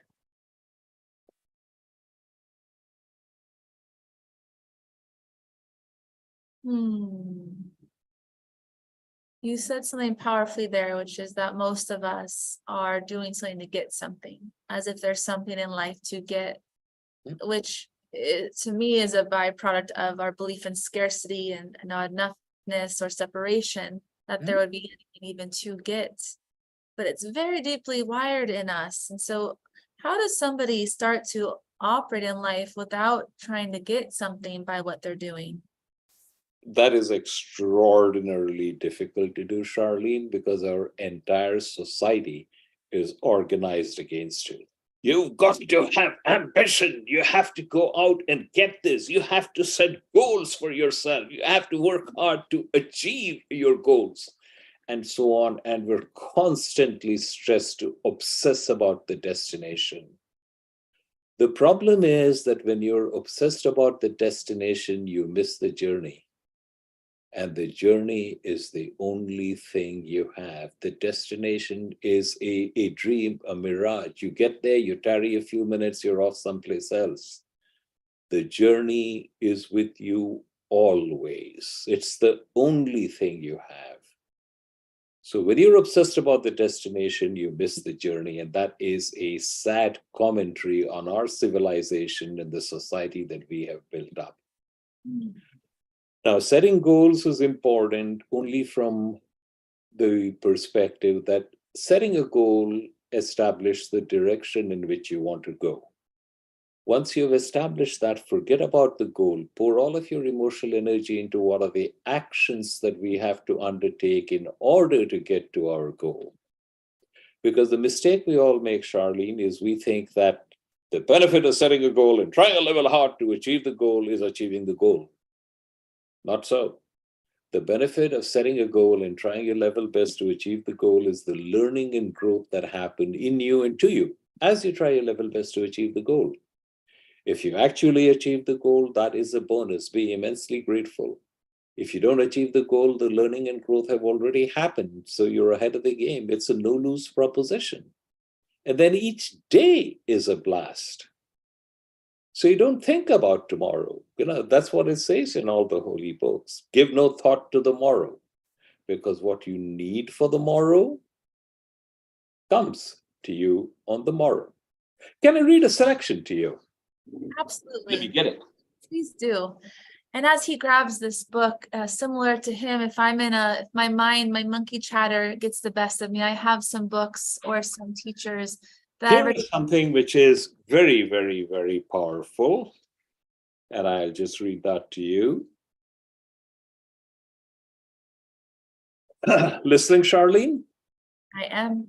Day by day, the manna falls. Day by day, the wisdom, guidance, and direction necessary for that day are given to us. God does not often advise us a week in advance. We receive the direction as we need it. We have acquired the habit of impatience, and the result is that instead of waiting for God's decision to be made manifest, we let fear creep in. And then afraid of the possibly unfortunate effects of indecision, rush in and act on the basis of our own best human judgment.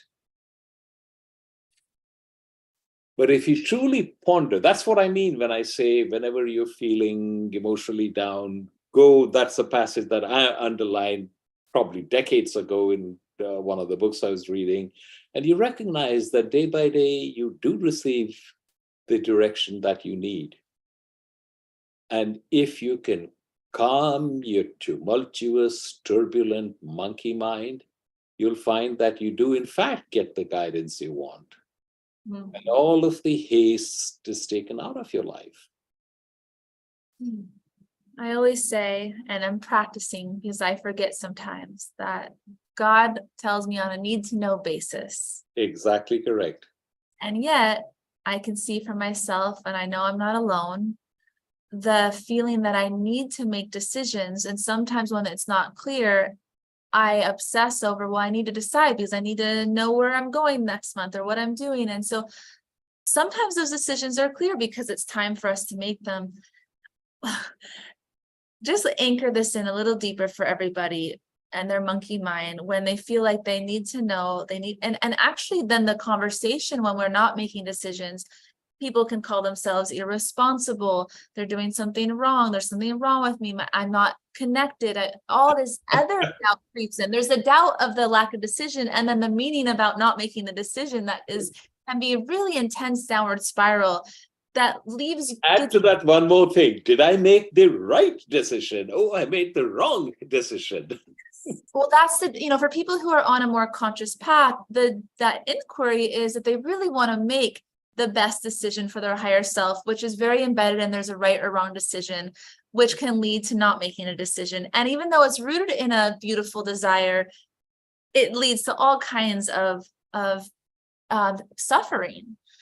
And so The short answer, Charlene, is you cannot make a wrong decision. Let me repeat that. You cannot make a wrong decision. The universe is so orchestrated that the decision you make is precisely the right decision. Later on, you tell stories to yourself, oh, I made the wrong decision. I should have chosen job A instead of job B. I should have married Mary instead of Louise. These are all stories you tell yourself after the fact, and there is really no telling how things could have worked out. Okay? But we punish ourselves, we shoot second arrows at ourselves by telling ourselves these stories. And it is possible to get to the stage where you're not doing anything. Look, Charlene, every day you get up in the morning and there's a ton of stuff you do, and you never think, I am doing this. It just happens. You get up, you go to the toilet, you brush your teeth, you take a shower. You never think, oh, I'm doing all of it. It's happening. But then you come to work and say, oh no, this is different. This is not like brushing my teeth. There are issues involved. This is important. This has ramifications. I have to think.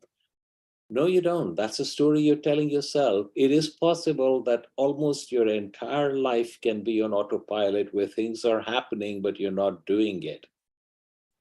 It is possible. I'm not saying it's easy because our conditioning has been against it, but it is possible. And when you get there, you find that, yes, things come, important decisions, a lot of money, a lot of consequences are contingent, and you just do it. It happens. Let me give you an example. I would argue that few people had more writing on their decisions than Dwight David Eisenhower on June 5, 1944, the eve of D-Day. Thousands of people were getting ready to jump out of planes. Hundreds of ships were carrying tens of thousands of people to heavily defended beaches. You could literally say the fate of the world depended upon the decisions of one man. Now, he must have been very nervous and, completely beside himself, right? On the contrary, he slept like a baby. And he mentioned afterwards why this was. He said, look, I hired the best meteorologists I could find, and they gave me the best predictions on the weather. In each of the sectors, I hired the best, I selected the best generals I had and put them in charge of that. And there was nothing more for me to do. So I went to sleep. It is possible for you to lead a life like that, where you recognize the consequences of what you're doing, but at the same time, things are happening, you're not doing it. In fact, that is the best way to deal with these immensely complicated scenarios we find ourselves in. And the tragic mistake we make is we don't recognize that it's possible. We think, oh, no, I've got to do it. I've got to study more, I've got to get more information, I've got to, do all of these things. Use prudence, do the best you can, but let things happen, because you're not really doing anything. Things are always being done through you. Is there a practice you may recommend for people to allow for life to happen through them with less control and fear, and thinking that we need to, especially because everyone here wants to live big, beautiful lives of contribution. And it seems that unless I am really running this ship and forcing things to happen, it might not. And there's a deep fear in people that what they desire, what they want, won't come. And so how do you bridge that gap and start to live in this more surrendered way? Accept that what you desire may not come, and it's perfectly okay. You're going to go off and you're going to do the best that you can, but recognize the universe is working through you, and the universe will always do what needs to be done. And what needs to be done may not necessarily be what you want to have done, because there's a huge ego involved in that. I want to do this. I want to make a change in the world. I want to make things better. Drop the I. It's poison. This is the feeling I have. Okay, I'm going to go off and do that. And whether it happens or doesn't happen is fine, because my part of it is my part of it, and I'll do. You're just a grain of sand on a beach. Be a happy grain of sand in a beach, and be the best grain of sand on the beach that you can be. But don't overblow your importance, and don't kick yourself up with, oh, I wanted to have all of these things happen. And, not just I wanted them to happen, but I wanted to be recognized as the person who made that happen, and I want people to applaud me. Poison, absolute poison. When you wake up in the morning, how do you decide, or how do you go about your day and discern what is for you to do that day? You don't discern what it is for you to do that day. And now I recognize that I'm going completely contrary to the teaching of hundreds, thousands of management consultants and coaches and so on, to say, oh, you should know what you want in your day. You have to have it perfectly planned. Instead, have a general sense of this is what I would like to be doing, and then start doing whatever it is that is in that general direction. But whatever you're doing, be there, do it. Frequently, we're distracted all the time with stray thoughts. Oh, this happened, this is urgent, I've got to do that. Watch your mental chatter as you go through the day.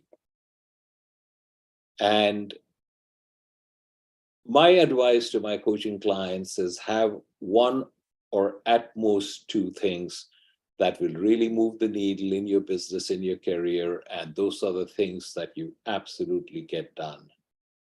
And for the rest of it, you do what you can. Make peace with the fact that you are never going to finish all the items on your to-do list. It's not going to happen. And many times things that you cross off your to-do list somehow creep around and get back in at the bottom. Never going to complete your to-do list. Don't even try. Just have one or two really important things that will move the needle, and you make sure that you get to those and you do those. And the rest, whatever you can get done, you get done. Make peace with that. Because the most important thing you can do in each day is establish your connection with the spirit and keep it alive.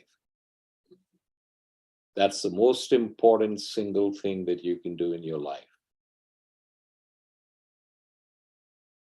Another way of saying to connect to who you really are. Yes. Yeah. To return over and over again to the truth. And I'm sure everyone's feeling it. I know I feel it, that in that return and recognition, there's just peace. Yes.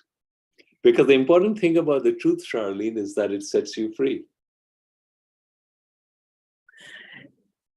So they say, and so I've experienced. No, it does. What a beautiful, any closing thoughts you want to share with everyone here? Yes. My closing thought is every one of you should have a terrific day every day, and each day should be terrificer than the day before. So be it. Again, if you didn't make that commitment before, do it right now internally or out loud in your own space. Declare your commitment to have a terrific day every day. Yes. That as your ultimate purpose, that and to connect to spirit each day. And when you have that, it simplifies everything.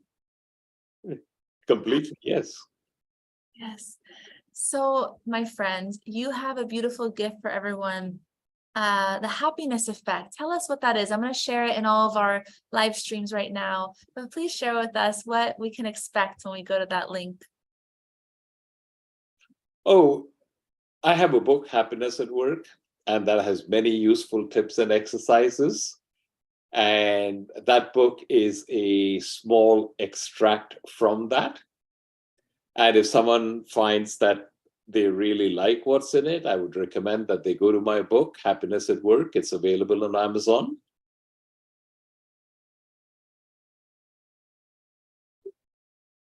Fantastic. I've shared that everywhere. If you're watching the replay, you'll see the link for the happiness effect, the replay. And I am curious where, I know you have both an online course, I believe, for anyone, and tell us if that's true. And also, where are you teaching? What universities are you currently teaching? I'm not teaching at any university anymore, Charlene. I do not have any affiliation with any institution. I teach my courses privately, and the application and details are on my website, therawinstitute.com. I also coach individuals. My ideal coaching client is someone who's very successful, really wants to make a dent in the universe, wants to have outsized impact, but at the same time has an explicitly spiritual path and wants to infuse that into every aspect of their life. And that's the sandbox I play in. And I don't know if anybody else who's playing there. Maybe there are, I just not aware of them. But that's my ideal coaching client, and it works out very well for me. And I would hazard for them.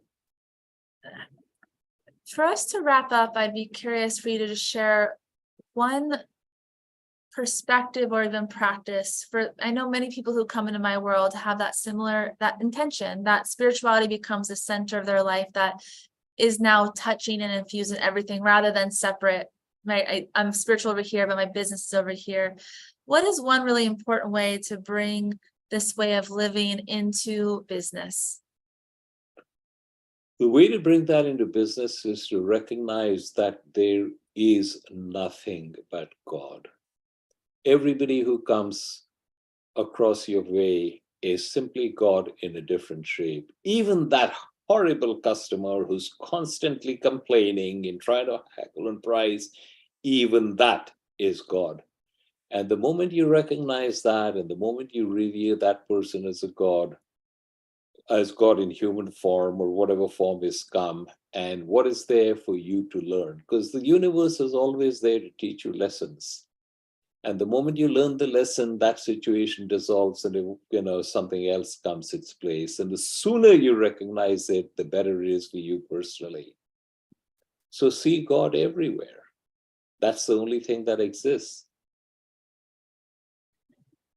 Words from a very wise man. I hope that you all enjoyed this beautiful time and feel to re-listen to this, because what was spoken was simple, and yet they really are the keys to your happiness, to your fulfillment. It's what I'm actively practicing in my life. And so thank you so much for being here, for your generosity, for sharing your time. I'm seeing some comments. I'll just read one on YouTube. Dr. Rao is the best in conveying the ancient wisdom in a logical and useful way. I agree. So thank you for being here, and many blessings to you and your family. Thank you, Charlene. And all the best to you. Have a terrific rest of your life. Okay, I will. Ciao. Bye. Thank you. Oh, what a gift. What a gem. My loves, we have one more beautiful soul gracing our virtual Soul Key stage today. Thank you to Dr. Rao. And please, for those of you who are here live, share in the different chats what your takeaway was, what you're going to integrate. And for those of you watching the replay, share in the chat and reach out to Dr. Rao, reach out to me. It's so nice to hear and feel what resonates, and to, you know, to see and experience your thankfulness if you're feeling thankful for something. We have one more beautiful soul for us to wrap up this day. Welcome, Melissa. I'm so happy to have you here, beautiful.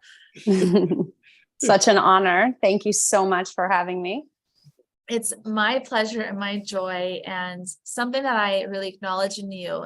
As soon as we connected, I experienced your generosity. And that tells me a lot about somebody, is how willing they are to be in abundance. Meaning, I ask everyone who I invite onto the show if they would like to recommend somebody that they would like to see featured. And you'd be surprised how few people do give the opportunity to somebody else and share a great resource, which is connection. And yet this is what we're here to do, is to extend the goodness that comes to us and be the extension of it. And so I just immediately felt so loved and supported by you, and in admiration of how you are, who you are, because of that instant generosity. And so thank you for that. And it's, you know, it's no surprise to me that you are a leader, somebody who is supporting people to really give fully of their gifts, to stand in their power as leaders, as visionaries. And I believe your focus is with women, to help them realize their greatness within, and to take big action towards their dreams despite of fear, and just to be fully who they are. And, you know, you've had a journey, right? You had a successful career in the financial industry, and then went into network marketing, and I think had divorce, right? You lost a sibling, life has been full on, and you've lived many different iterations to be able to come back and rebuild over and over again. And in that process of rebuilding, you've developed probably many, I'm losing my word. It just completely, the word I wanted to use is gone, but it's like you've built up systems and concepts that have helped you to not only rebuild, but to thrive. And that's something that you're going to bring here today as one of those methodologies. That's the word I was looking for. Thank you for being here, hon. Oh, Charlene, thank you so much. It's such an honor. I'm so grateful to be in this community, in this collective, and being able to help leaders fully step into their power and embody that next level of leadership, of life, whatever it looks like. And so welcome. Hello, everyone. Soul Keys Live, amazing humans. Hello, Facebook. Hello, YouTube. Hello, Zoom. If you are watching live, or if you are watching the replay, I would love it so much if you would say hello. I know I can't say hello to everyone, but if you would like to connect, please just take a snapshot, a photo, a little video, and head over to Instagram and say hello on Instagram. I'm at the Melissa Martin. It's the place that I love to hang out and connect. And it would mean the world to me if you would share something that has spoken to you, or one thing that you're going to shift as we move into spring, right? And so this is such a perfect time to be talking about change and growth and evolution. And what I'd love to share with you today is the framework for personal power and embodiment. And what a perfect time to talk about embodiment and change as we are stepping into spring. And so much of this process of embodiment and personal power and leadership is really about surrender. And if there's anyone out there that's like me, who is an A, considers themselves someone like very A-type, this idea of surrender feels very foreign. Like it feels like giving up, or it feels like letting go of control. And nature, the seasons, are such a perfect representation of what surrender truly is. And when we think about moving into spring, in order for spring to even happen, we have to move through a season of fall. And fall is about surrender and letting go and allowing those things that no longer align with us, allowing those things that no longer identify with us or no longer serving us to fall. And if we think about an oak tree in the cycle of life, when an oak tree sheds its leaves, what happens is those leaves fall to the ground. It's no longer a part of the process anymore. And the tree has to let those leaves shed. And what happens is those leaves start to break down. They start to decompose. They soak into the soil. And what once was a vibrant leaf turns into nutrients for the soil, goes down into the roots, feeds that tree. And eventually spring comes. And because we've moved through that void of winter, there's space for new life. There's space for growth. And so if you're in a season of transition right now, or if you're in a season of letting the dead leaves drop or surrender, and maybe you're judging yourself or you're shaming yourself and you're feeling like you're a failure, I'd love to invite you into my personal favorite mantra, which is every single failure plants a seed for my success. And so what I would love to talk to you about today is this concept of personal power, is this concept of embodiment. And I know that these are buzzwords that we hear a lot right now in our world. If you're in the personal development space or you're in the self-help space, like we hear leaders talk about personal power and embodiment. And I really want to break those two things down because I think it's super important to give a framework before we give the framework.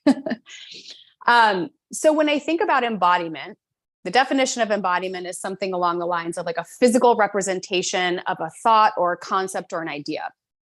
So as we're moving into spring, or even when we come into new year, whatever new year looks like for you, it could be a birthday, it could be a new season, it could be the new year, a religious date that you celebrate. When we come into this new year, a lot of times we start thinking about new goals, new ideas, new things that we want to bring forward. And there's often a gap between the idea of this new thing that we want to manifest and the version of us actually being able to hold everything that we desire. One thing that I know to be true through my own life and my own experiences, every time I've asked for a manifestation to come true, the universe will test me to see if I can really hold it. Have you ever had an experience like that, where everything you desire shows up all at once and you freak out and you self-sabotage and it's like, I can't hold this, right? So there's this gap when it comes to embodiment of, I know that the thing that I want is here, and conceptually, I understand how to go get it, right? You might be here right now looking for the tools. You are in this space of knowing that there's a gap that I want to fill. It could be learning how to be better with your finances, or how to tap into spiritual practices, how to pivot in your industry. And so we get into this knowing, and the knowing phase of embodiment is tricky because we gather knowledge and we think that because we have this knowledge, like we know what to do, but knowledge is not enough. We have to get into the actual doingness of the thing. And this is where we meet ourselves in fear and resistance and imposter syndrome and all the mindset drama that comes up. But once we get into the knowing, or once we move from the knowing and we get into the doing, this is where we start to take action towards the thing that we desire, whatever the manifestation is. And through that action is where we start to build the strength to hold the thing that we desire. So that could be a partner, right? That could be more wealth. That could be more clients. And it's in the doingness that we take all the concepts that we learn, all of these theories from the books and the podcasts and everything that we listen to and consume, and we put it into action, and we make mistakes and it's messy and we fall on our face and we learn through contrast. And then one day we wake up and we realize we're that woman or we're that person. that we've been dreaming of, because our consistent action every single day has given us the tools and the resources and the experiences that we need to actually embody that version of us, right? So if we're having a conversation around embodiment, we have to have a conversation around action. We have to have a conversation around leadership. We have to have conversations around choices and the choices that we're making every single day. And so I believe that there are three versions of us. There's the past version of us that's been there, done that, has a very detailed catalog of every single mistake we've ever made, has a very detailed catalog of every single thing that we are not qualified to do, likes to stay in the comfort zone of this little bubble of let's not go too far outside of this, and has a track record of what has worked and what hasn't. And then there's the future version of us. And this is the version of us that is already successful in whatever way we define success. There's the version of us that is fulfilled and joyful and happy and aligned and is confident and radiates joy and is in touch with a higher power. Right? It's like when you close your eyes and you think about your perfect day, it's that version of you. And then there's our current self. And our current self is constantly taking in new information every single day in our environment and having to take this information through the filter of either our past self or our future self, and making a decision of how am I going to lead myself in this experience? Am I going to default to old ways of being, or am I going to lean into habits and beliefs and thoughts of the future version of myself? And this truly, when we talk about embodiment, is where we meet ourselves in the edge, where we meet ourselves in the messy middle, where we meet ourselves in the places of the unknown, because that old programming is so familiar. Imagine someone coming into your home that you've lived in for 20 years, and for 20 years, you've walked downstairs, gone to the same cabinet, taken out the same coffee cup and the same coffee and the same creamer, and you've made the same beverage every single morning for the past 20 years. And someone comes into your kitchen and they rearrange the whole thing. How long would it take you to rewire that old programming, right? So when we're talking about embodiment, this is the work. It's understanding that in order to create a new future, we have to start taking new action. And in order to take new action, we have to talk about personal power.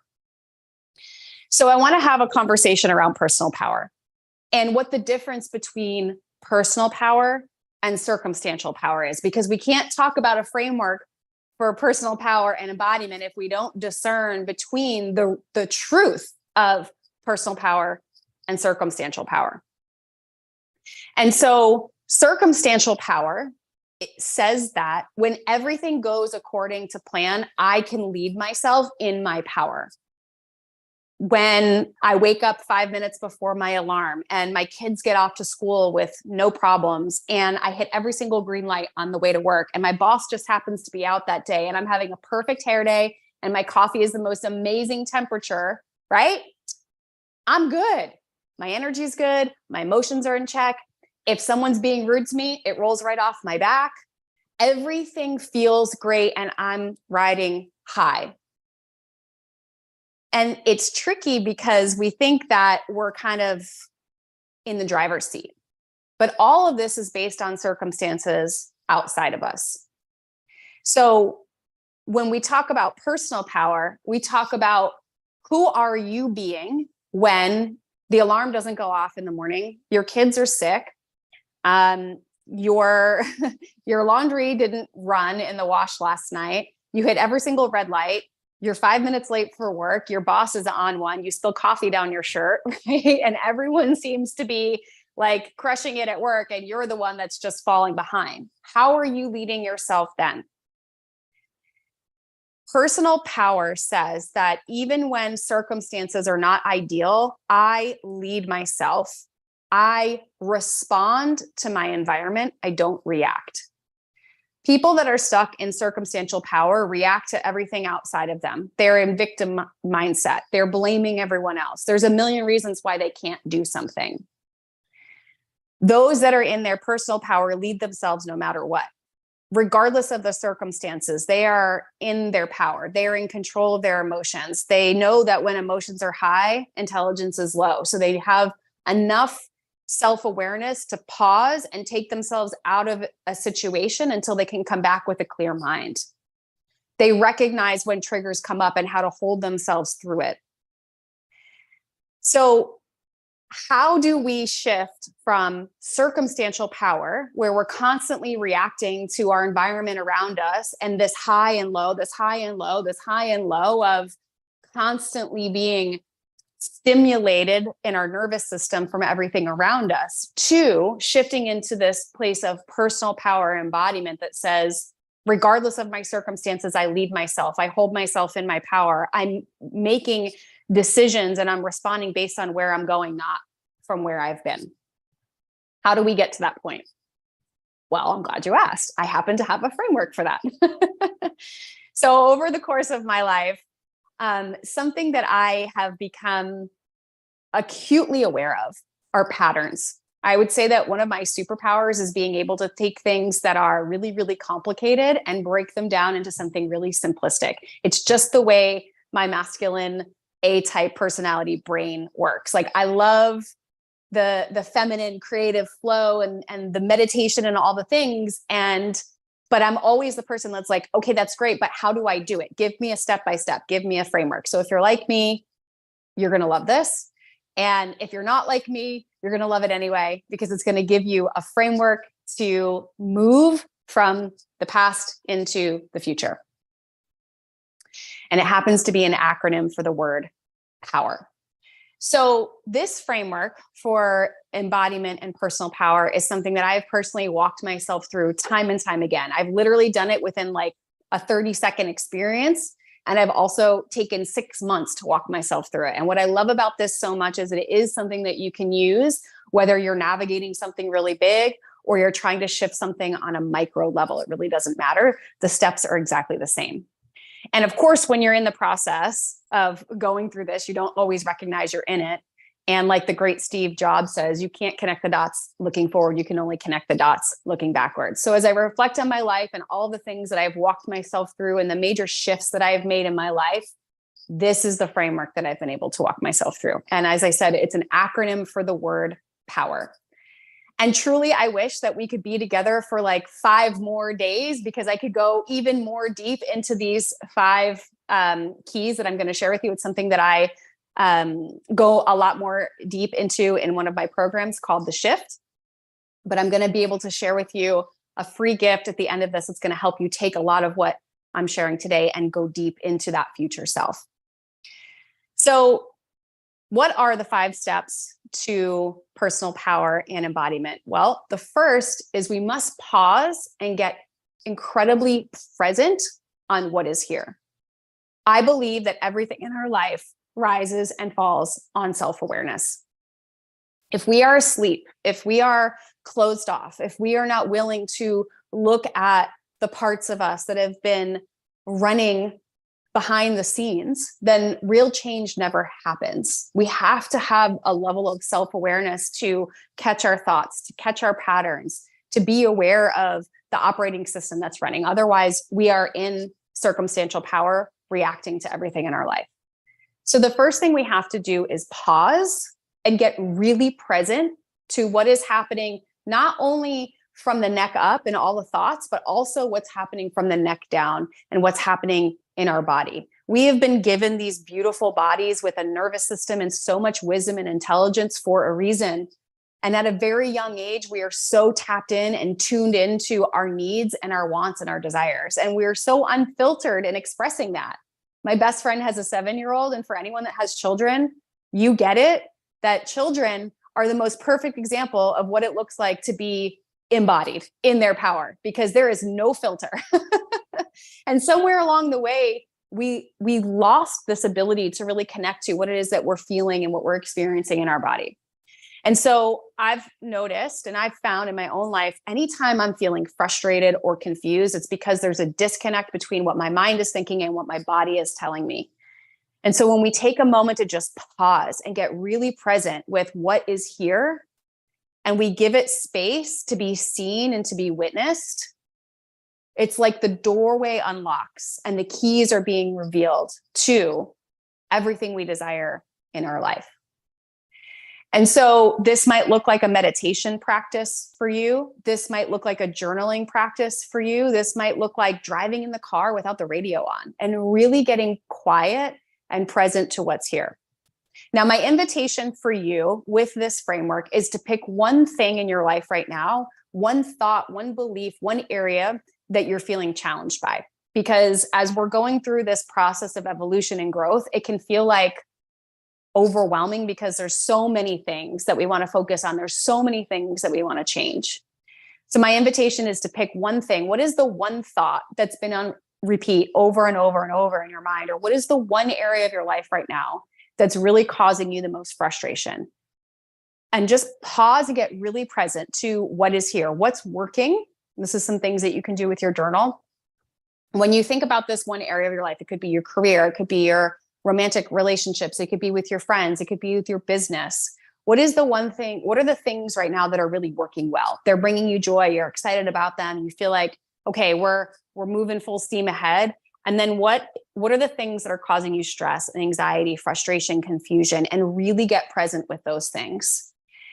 And you'll start to notice your thoughts around them. I remember when I was just laid off from my corporate career in 2012, I worked in the financial service industry, and my company restructured and I got laid off. And I was in a lot of stress and anxiety around money. And this has been a story my entire life. It was passed down from my family, and it's been my life's purpose to kind of work through these blocks around money. And I started to do a lot of the mindset work, and I was just getting into self-help and spirituality. And I don't know how you receive information, but for me, it's usually when I am working out or I'm moving or I'm in the shower, all of a sudden, like God speaks to me in my head. I just hear something. And I remember one day a friend of mine was asking if I wanted to go on a trip or if I wanted to go to this event or something having to do with like me going somewhere. And the very first experience that I had in my body was expansive. It was a heck yes for me. Like my heart opened, I got butterflies, and I was like, oh, that sounds so fun. And immediately my thoughts came in and shut it down. And it was like, but how much does it cost? You probably can't afford it. And I was like, whoa, I had never noticed that this was my programming around money. I got really present with that belief. And I started to notice that every time something came up around an investment or an opportunity came up to do something, I would feel this expansive yes, and then immediately get shut down with a no around money, around this fear around money. So when we pause and we get present to the thoughts and the feelings that are happening in our body, they open the doorway for us to move into the next step, which is observe. And observe is a place where now that we know the thought or the belief that's here, we can go into the story behind it. See, what I've come to realize myself and coaching so many people over 10 plus years is where most people get it wrong when it comes to making change in their life. They think that, hey, if I just take a new action, I'm going to get a different result. And I am the queen of taking new actions. If that guy's no good for me, I'm going to break up with him and get a new guy. I don't like this job, I'm going to leave that job and I'm going to get a new one. I don't like where I live, I'll just move and it will solve the problem. And so we constantly take these new actions thinking that we're moving one step forward, but we find ourselves in the exact same place. It's like, how did I get here? I've done this already. Like I moved, I got the new guy, and all the same problems come right back in our face. And it is frustrating, right? And the reason why it's frustrating is because we're taking all this action with the expectation that we're getting a new result, but we're missing a key element to real lasting change. it's not enough to take a new action if we're not going back to the belief level of what is the belief that is driving that action. See, if I decide, if I say I want to make $1 million in my business this year, but on a belief level, I don't believe that's possible because I have a story about what it would mean to be a wealthy person that was imprinted on me at a very young age, then every single action I take is being fueled by a belief that it's not possible, that I'm not worthy, that I'm not capable, or that something bad is going to happen. So when we move into the observation phase, what we're doing is we're unwinding the belief system behind our operating system. We have to go back to where that belief was formed so that we can begin to do the work to choose a different belief. So I'm going to share a quick story with you. When I was in first grade, I moved schools and I went from an inner city school to a rural country school. And I was at that age around 6.5, 7 years old, where I started to compare myself. And I started to notice like cliques, right? I think at that age, like 6 or 7 years old, we start to notice that there's different communities of people, and each one of these communities have a different set of rules. And I remember wanting to be friends with a particular group of girls. And they were really pretty and they dressed nice and they lived in nice homes and, you know, they were liked by everybody. And I wanted so badly to be friends with them. And so I went up to them on the playground and I was like, I really want to be friends with you. Can we be friends? And the response that I received went as follows. It was Jen and Andrea. And I can't remember which one. It was probably Jen. She said, if you want to be friends with us, you have to be a really fast runner because we're fast runners. So here's what you need to do. So they laid out this obstacle course for me to run on the playground. And they said, if you can run this obstacle course in this amount of time, then you can be friends with us. And I was like, I can do this. Like, I wanted so badly to be friends with these girls. So I'm sure you know where this is going, but I ran my heart out. I gave it everything I had. And I thought for sure, I was like, I am crushing this. I am doing the best. I am so good at this. I'm so fast. I know how to climb trees. I grew up on a horse farm. Like, I'm tough. I'm fast. And when the obstacle course was over, of course, sorry, you didn't run fast enough. And it was at that moment that I formed a belief that in order to be accepted by women in my life, in order to be worthy of female friendships, that I had to perform, that I had to overgive, that I had to overdo, that I had to continually compete and meet these women where they were. That if I wasn't bringing my A game and I wasn't competing at their level, that I wasn't worthy of their love and their friendship. And so this story played out in every single female relationship I've had up until I paused and brought presence to this story in my life. And I went back and I observed the story that I had created. So here's the thing about stories and beliefs and these pivotal moments that we have when we really observe the experiences that lay the foundation for these stories. In any given situation in our life, there are the facts of what happened, there's the story that we create, and then there's the feelings that we have around it. And when we can go back in time and look at the facts of the situation, we can now make a decision and we can choose something different about those facts. We can write a different story. So instead of me having this story that in order for women to accept me in their life, I have to perform, I can go back to the facts of what happened and I can choose a different story. And I can start to shift the way I feel about female relationships. And I can start to create boundaries in my life. And I can start to set standards for myself. And wouldn't you know, all of those female relationships that I felt inferior in and I felt like I had to perform just naturally started to dissolve. And all of a sudden, these new women, these powerful, embodied, incredible women started coming into my life. And I am so happy to say today, I don't have women in my life that make me feel inferior. I don't have women in my life that I feel like I have to perform for. But it took me pausing and really observing and going all the way back to that story and recognizing that it's just a story. And I bet if you were to ask Andrea and Jen, number one, they wouldn't even remember. And number two, their story would be completely different than mine. So once we pause and get present to what's here, and then we observe the stories that have been going on in our life, we can then welcome in a new story. And I love this part because it's really like the world is our oyster and we can create whatever it is that we desire. So welcoming in a new story is all about that future version of us, right? Because when we're observing, we're in the past. We're connecting with the past version of us who's upset, who's hurt, who's triggered, who's in her feelings, whose whole operating system is based on circumstantial power.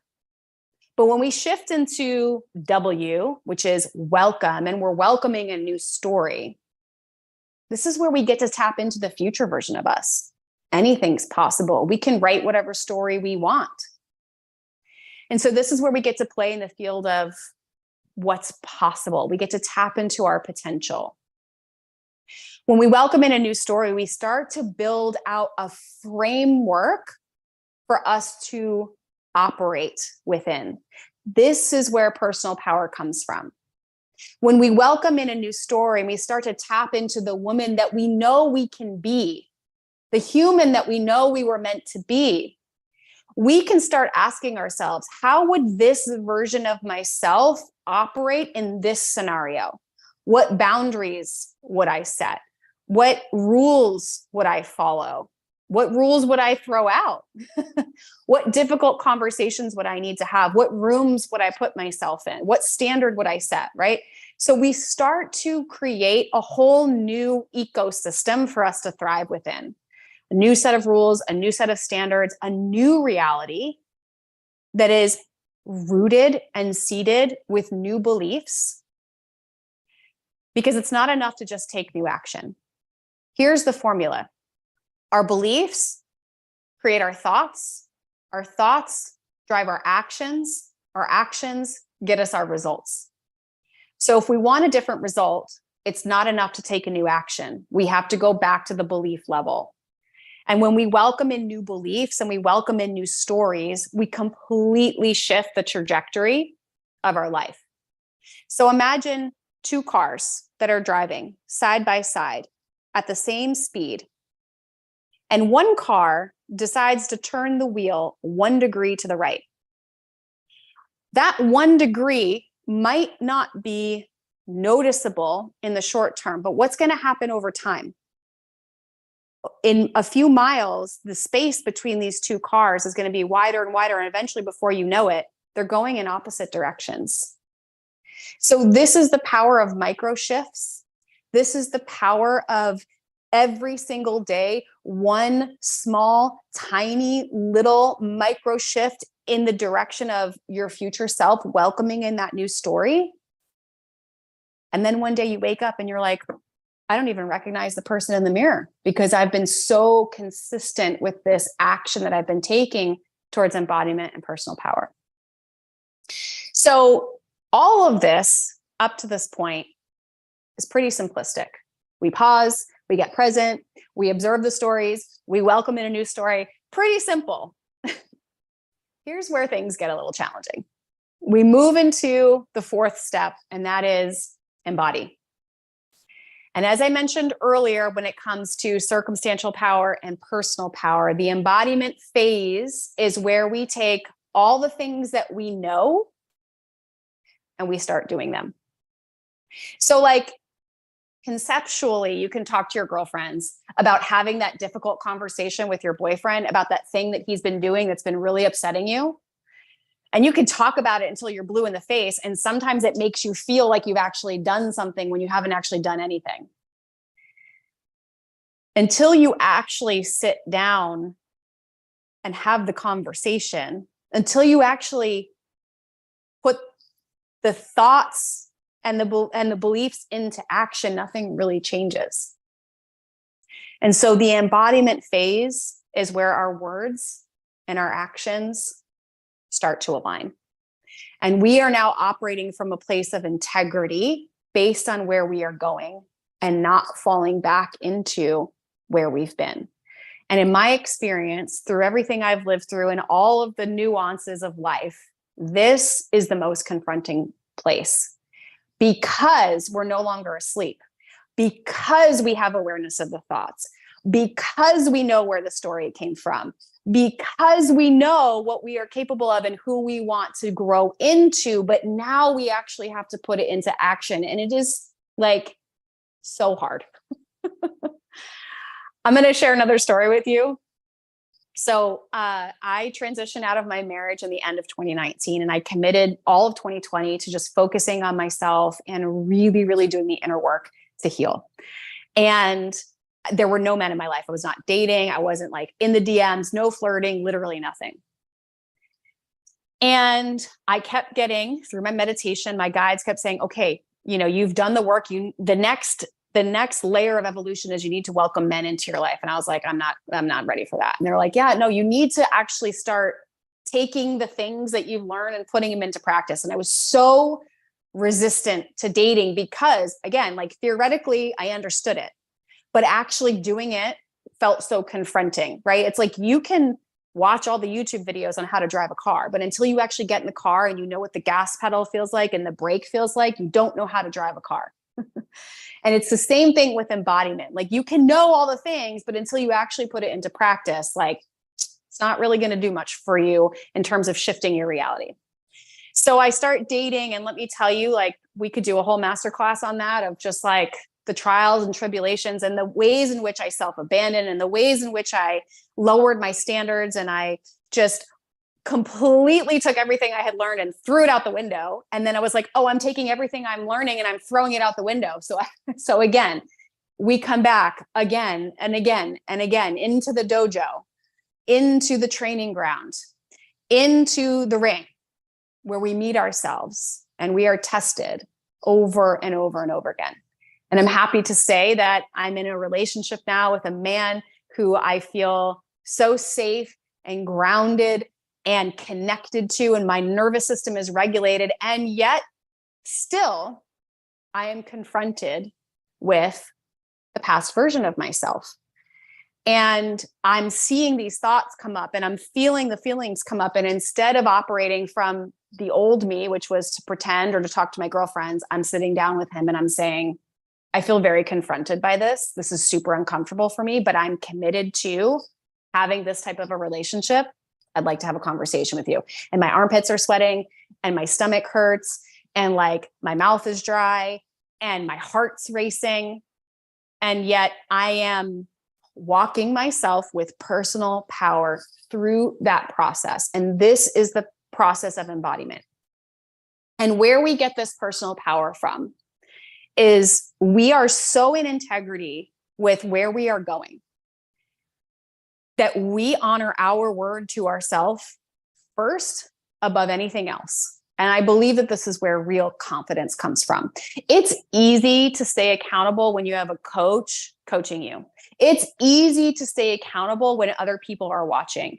But when it's just you and your thoughts in your home and no one's watching, there's no one there to police whether or not you're doing your meditation, like you said you would.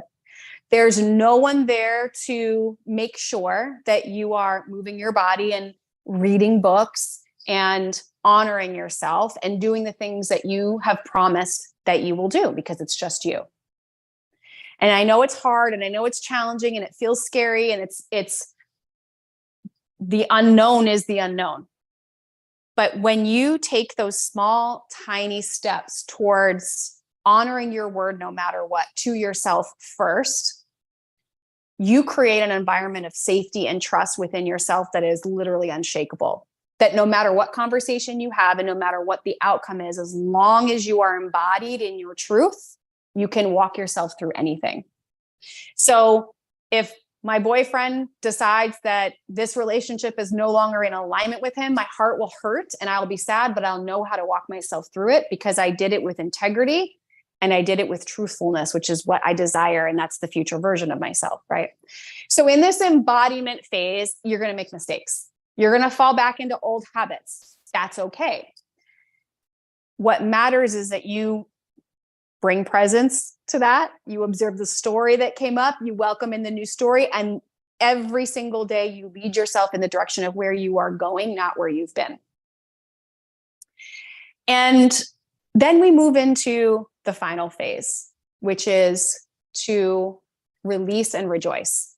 And release and rejoice is all about forgiveness, right? So when we release, sometimes we have to forgive ourselves. We have to forgive the past version of us that didn't know any better for being manipulative, for being wounded, for being mean or whatever it was, or playing small. Carrying around that guilt and that shame does not do anything for us because we didn't know then what we know now. And then sometimes we have to forgive others.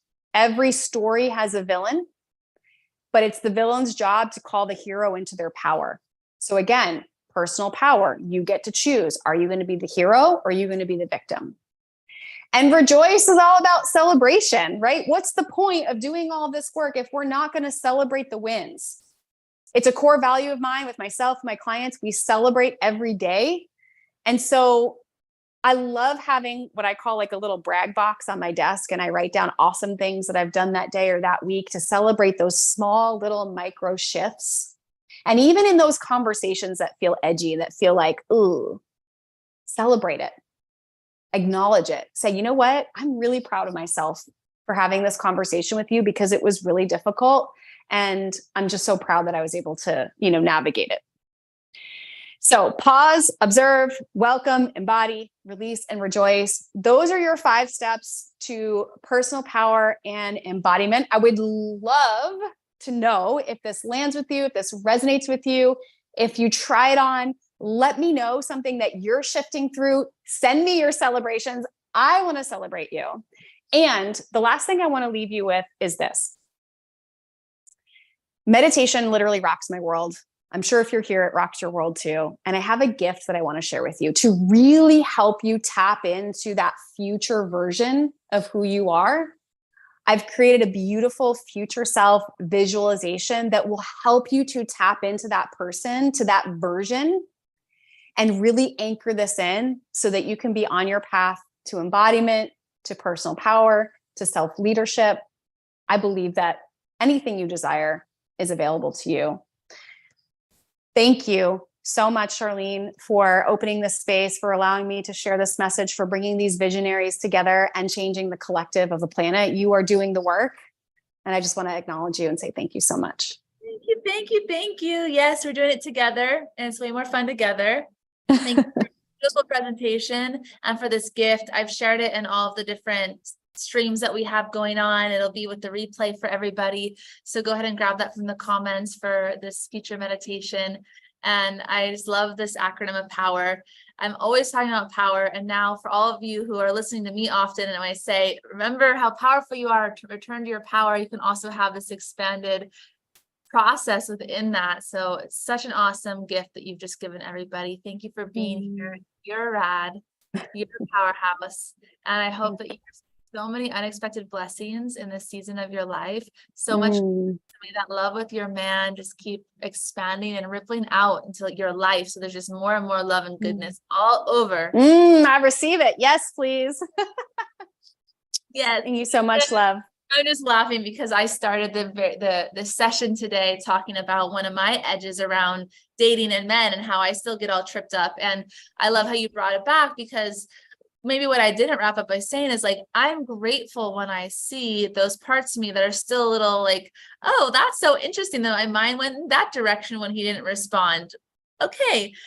Because if you don't respond to me, I'm not going to have the same response. And so these different situations arise so that we can heal and grow and return to our true power. And so even when we are acting amok and our mind is going silly, that's our opportunity to say, okay, Where can I return here to my power, to my peace?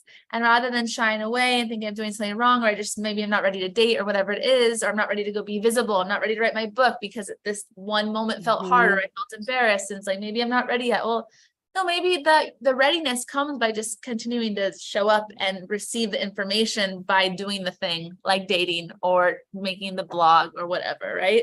That's it. Yes, yes, yes, yes. So good.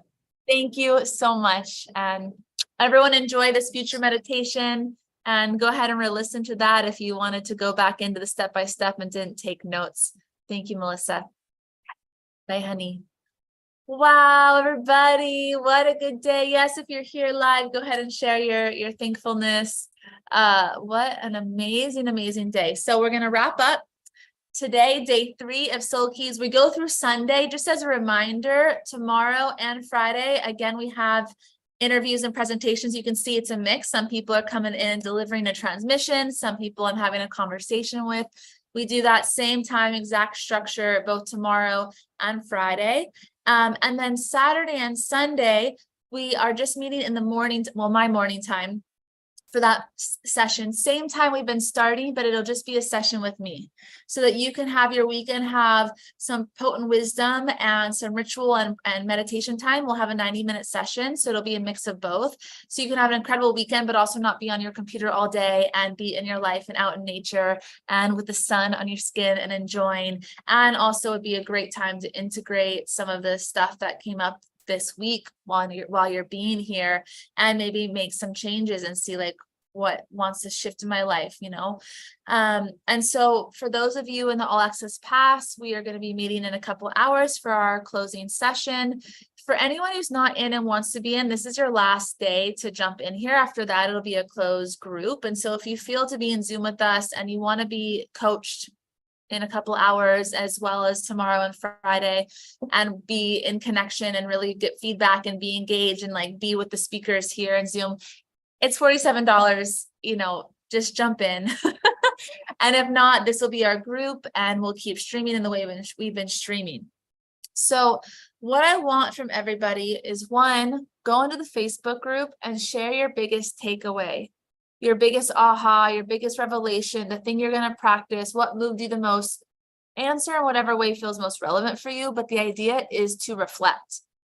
Because when a lot of new information comes your way, it's really important to digest it through your own writing and speaking of it. I can't underestimate how valuable that is. And like I was talking about with, I think it was with Shoshanna, talking about bring your voice. Don't just be passive, be active in your life, be an active participant in your life all day in all the ways you can.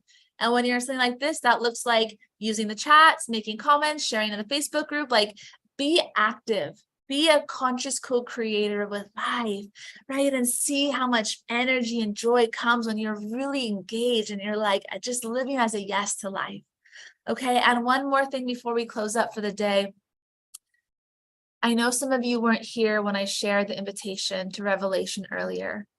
For those of you that were here, it's only a few more hours that the special price is live, and then it's going to go up, and it'll go up a couple times until it's to its full price. So right now it's about $200 less than it'll be in a few days. Okay, so if you want to be there, grab it within the next 3 hours, because at 6 Eastern, we're going to change it over.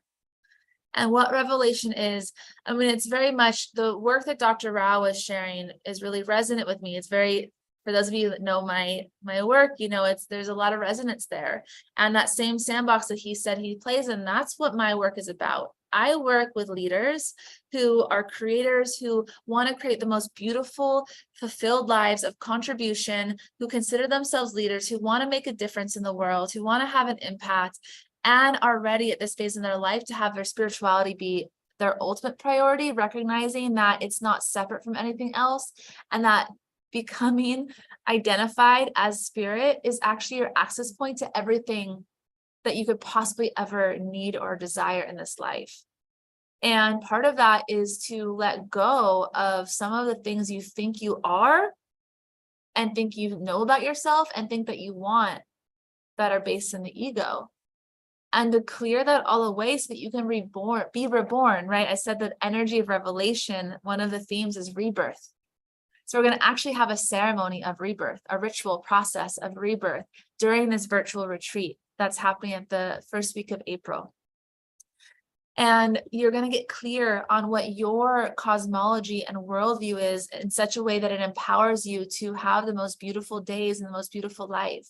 So you can get out of your exhaustion and you're forcing and you're trying and you're wishing something was different than it is and you're trying to get something and these cycles of confusion and chaos and all of that and come into a frequency and a vibration of peace, of joy, of power, of genuine inspiration, of clarity, the kind of clarity that you allow life to move through you, to animate you, so that you wake up feeling excited for what you are up to and how life wants to use you. So a big part of it is clearing out the cobwebs that block the flow of life from moving you and utilizing you. So I would love, it'd be my great joy to have you. Truly, I love curating experiences for transformation. This is my sweet spot, you know, like really a container. Again, like I shared earlier, you're getting a lot of wisdom and a lot of knowledge and connection in this and getting a taste of different people's sharing. And I love platforms like this. I love creating stages like this. And the reason that I love experiences that are like revelation is because we're really going to be in something together. Okay, there's going to be a sense of community, a sense of we're growing together, we're rising together. You're going to get to mirror to each other and learn from each other. It will not be a passive experience. It's a full I'm calling it a retreat because it's fully immersive. You'll be connecting with each other off screen. You're going to be doing things in your life. Okay, it's going to be fun. I have a really beautiful experience plan, and I'm going to do my best to take some of the magic that happens in my in-person retreats, which obviously you can never fully replace in-person retreats, which I hope that you'll join me on some this year because they're pretty legendary. And I'm going to take some of that juiciness and do my best to translate it into an immersive, engaged, interactive experience where you have a felt shift by the end of it. Okay, so that when you go into the spring season, you really feel like you have been renewed into the more true version of you. So join me for Revelation. It's going to be good. Okay, my loves, please, I've dropped the chat, or I dropped the link in all of the chats. You have about 3 hours to grab it at this lower price, and then we'll raise it a little bit. So it won't be too late, but if you feel that sense, I know some of you are just meeting me. And so maybe you weren't here even for day 1 and day 2, and you're like, I don't know, she's talking about this thing and I don't really know her yet. I get that. But if you feel a little bit of a call, if you just at least read the page, see if it resonates, trust yourself.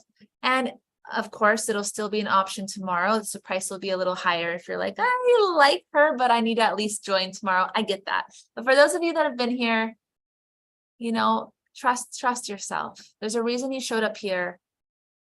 There's an answer to your prayers here. And maybe I in this space can be the space for revelation, right? Revelation is about the clarity, revealing the truth, revealing the clarity, the answers of what you've been asking for. And that's the type of space I want to create where your higher self, your soul actually communicates to you so that you have clear direction and peace in your direction. And fun, like we were talking about the Aveyah, more fun. We're going to have fun in Revelation. That I can promise. Less sitting, we will be moving more, we'll be connecting more, we'll be in a really high energy. Love Day knows I can bring the energy and we lift ourselves up and we light it up. So join me for Revelation. It's going to be magical. And this is the end of our day 3. But for many of you, I will see you again in a couple hours because you're abundant and there gets to be more. If you're going to sleep, go to sleep. If you are going to be awake, join me in 2 hours. Bring your questions, bring your curiosities. I'm here to coach you in that session. All right. So bring whatever's on your heart. I'm here for you. Hi, Heather. You're just popping at the very end, but I love you. And we're wrapping up today. Love you, love you, love you, love you. That's all I can say. Thank you for being here. It's a good life. And remember your commitment. Every day is a terrific day. So be it. See you either in a couple of hours or tomorrow morning.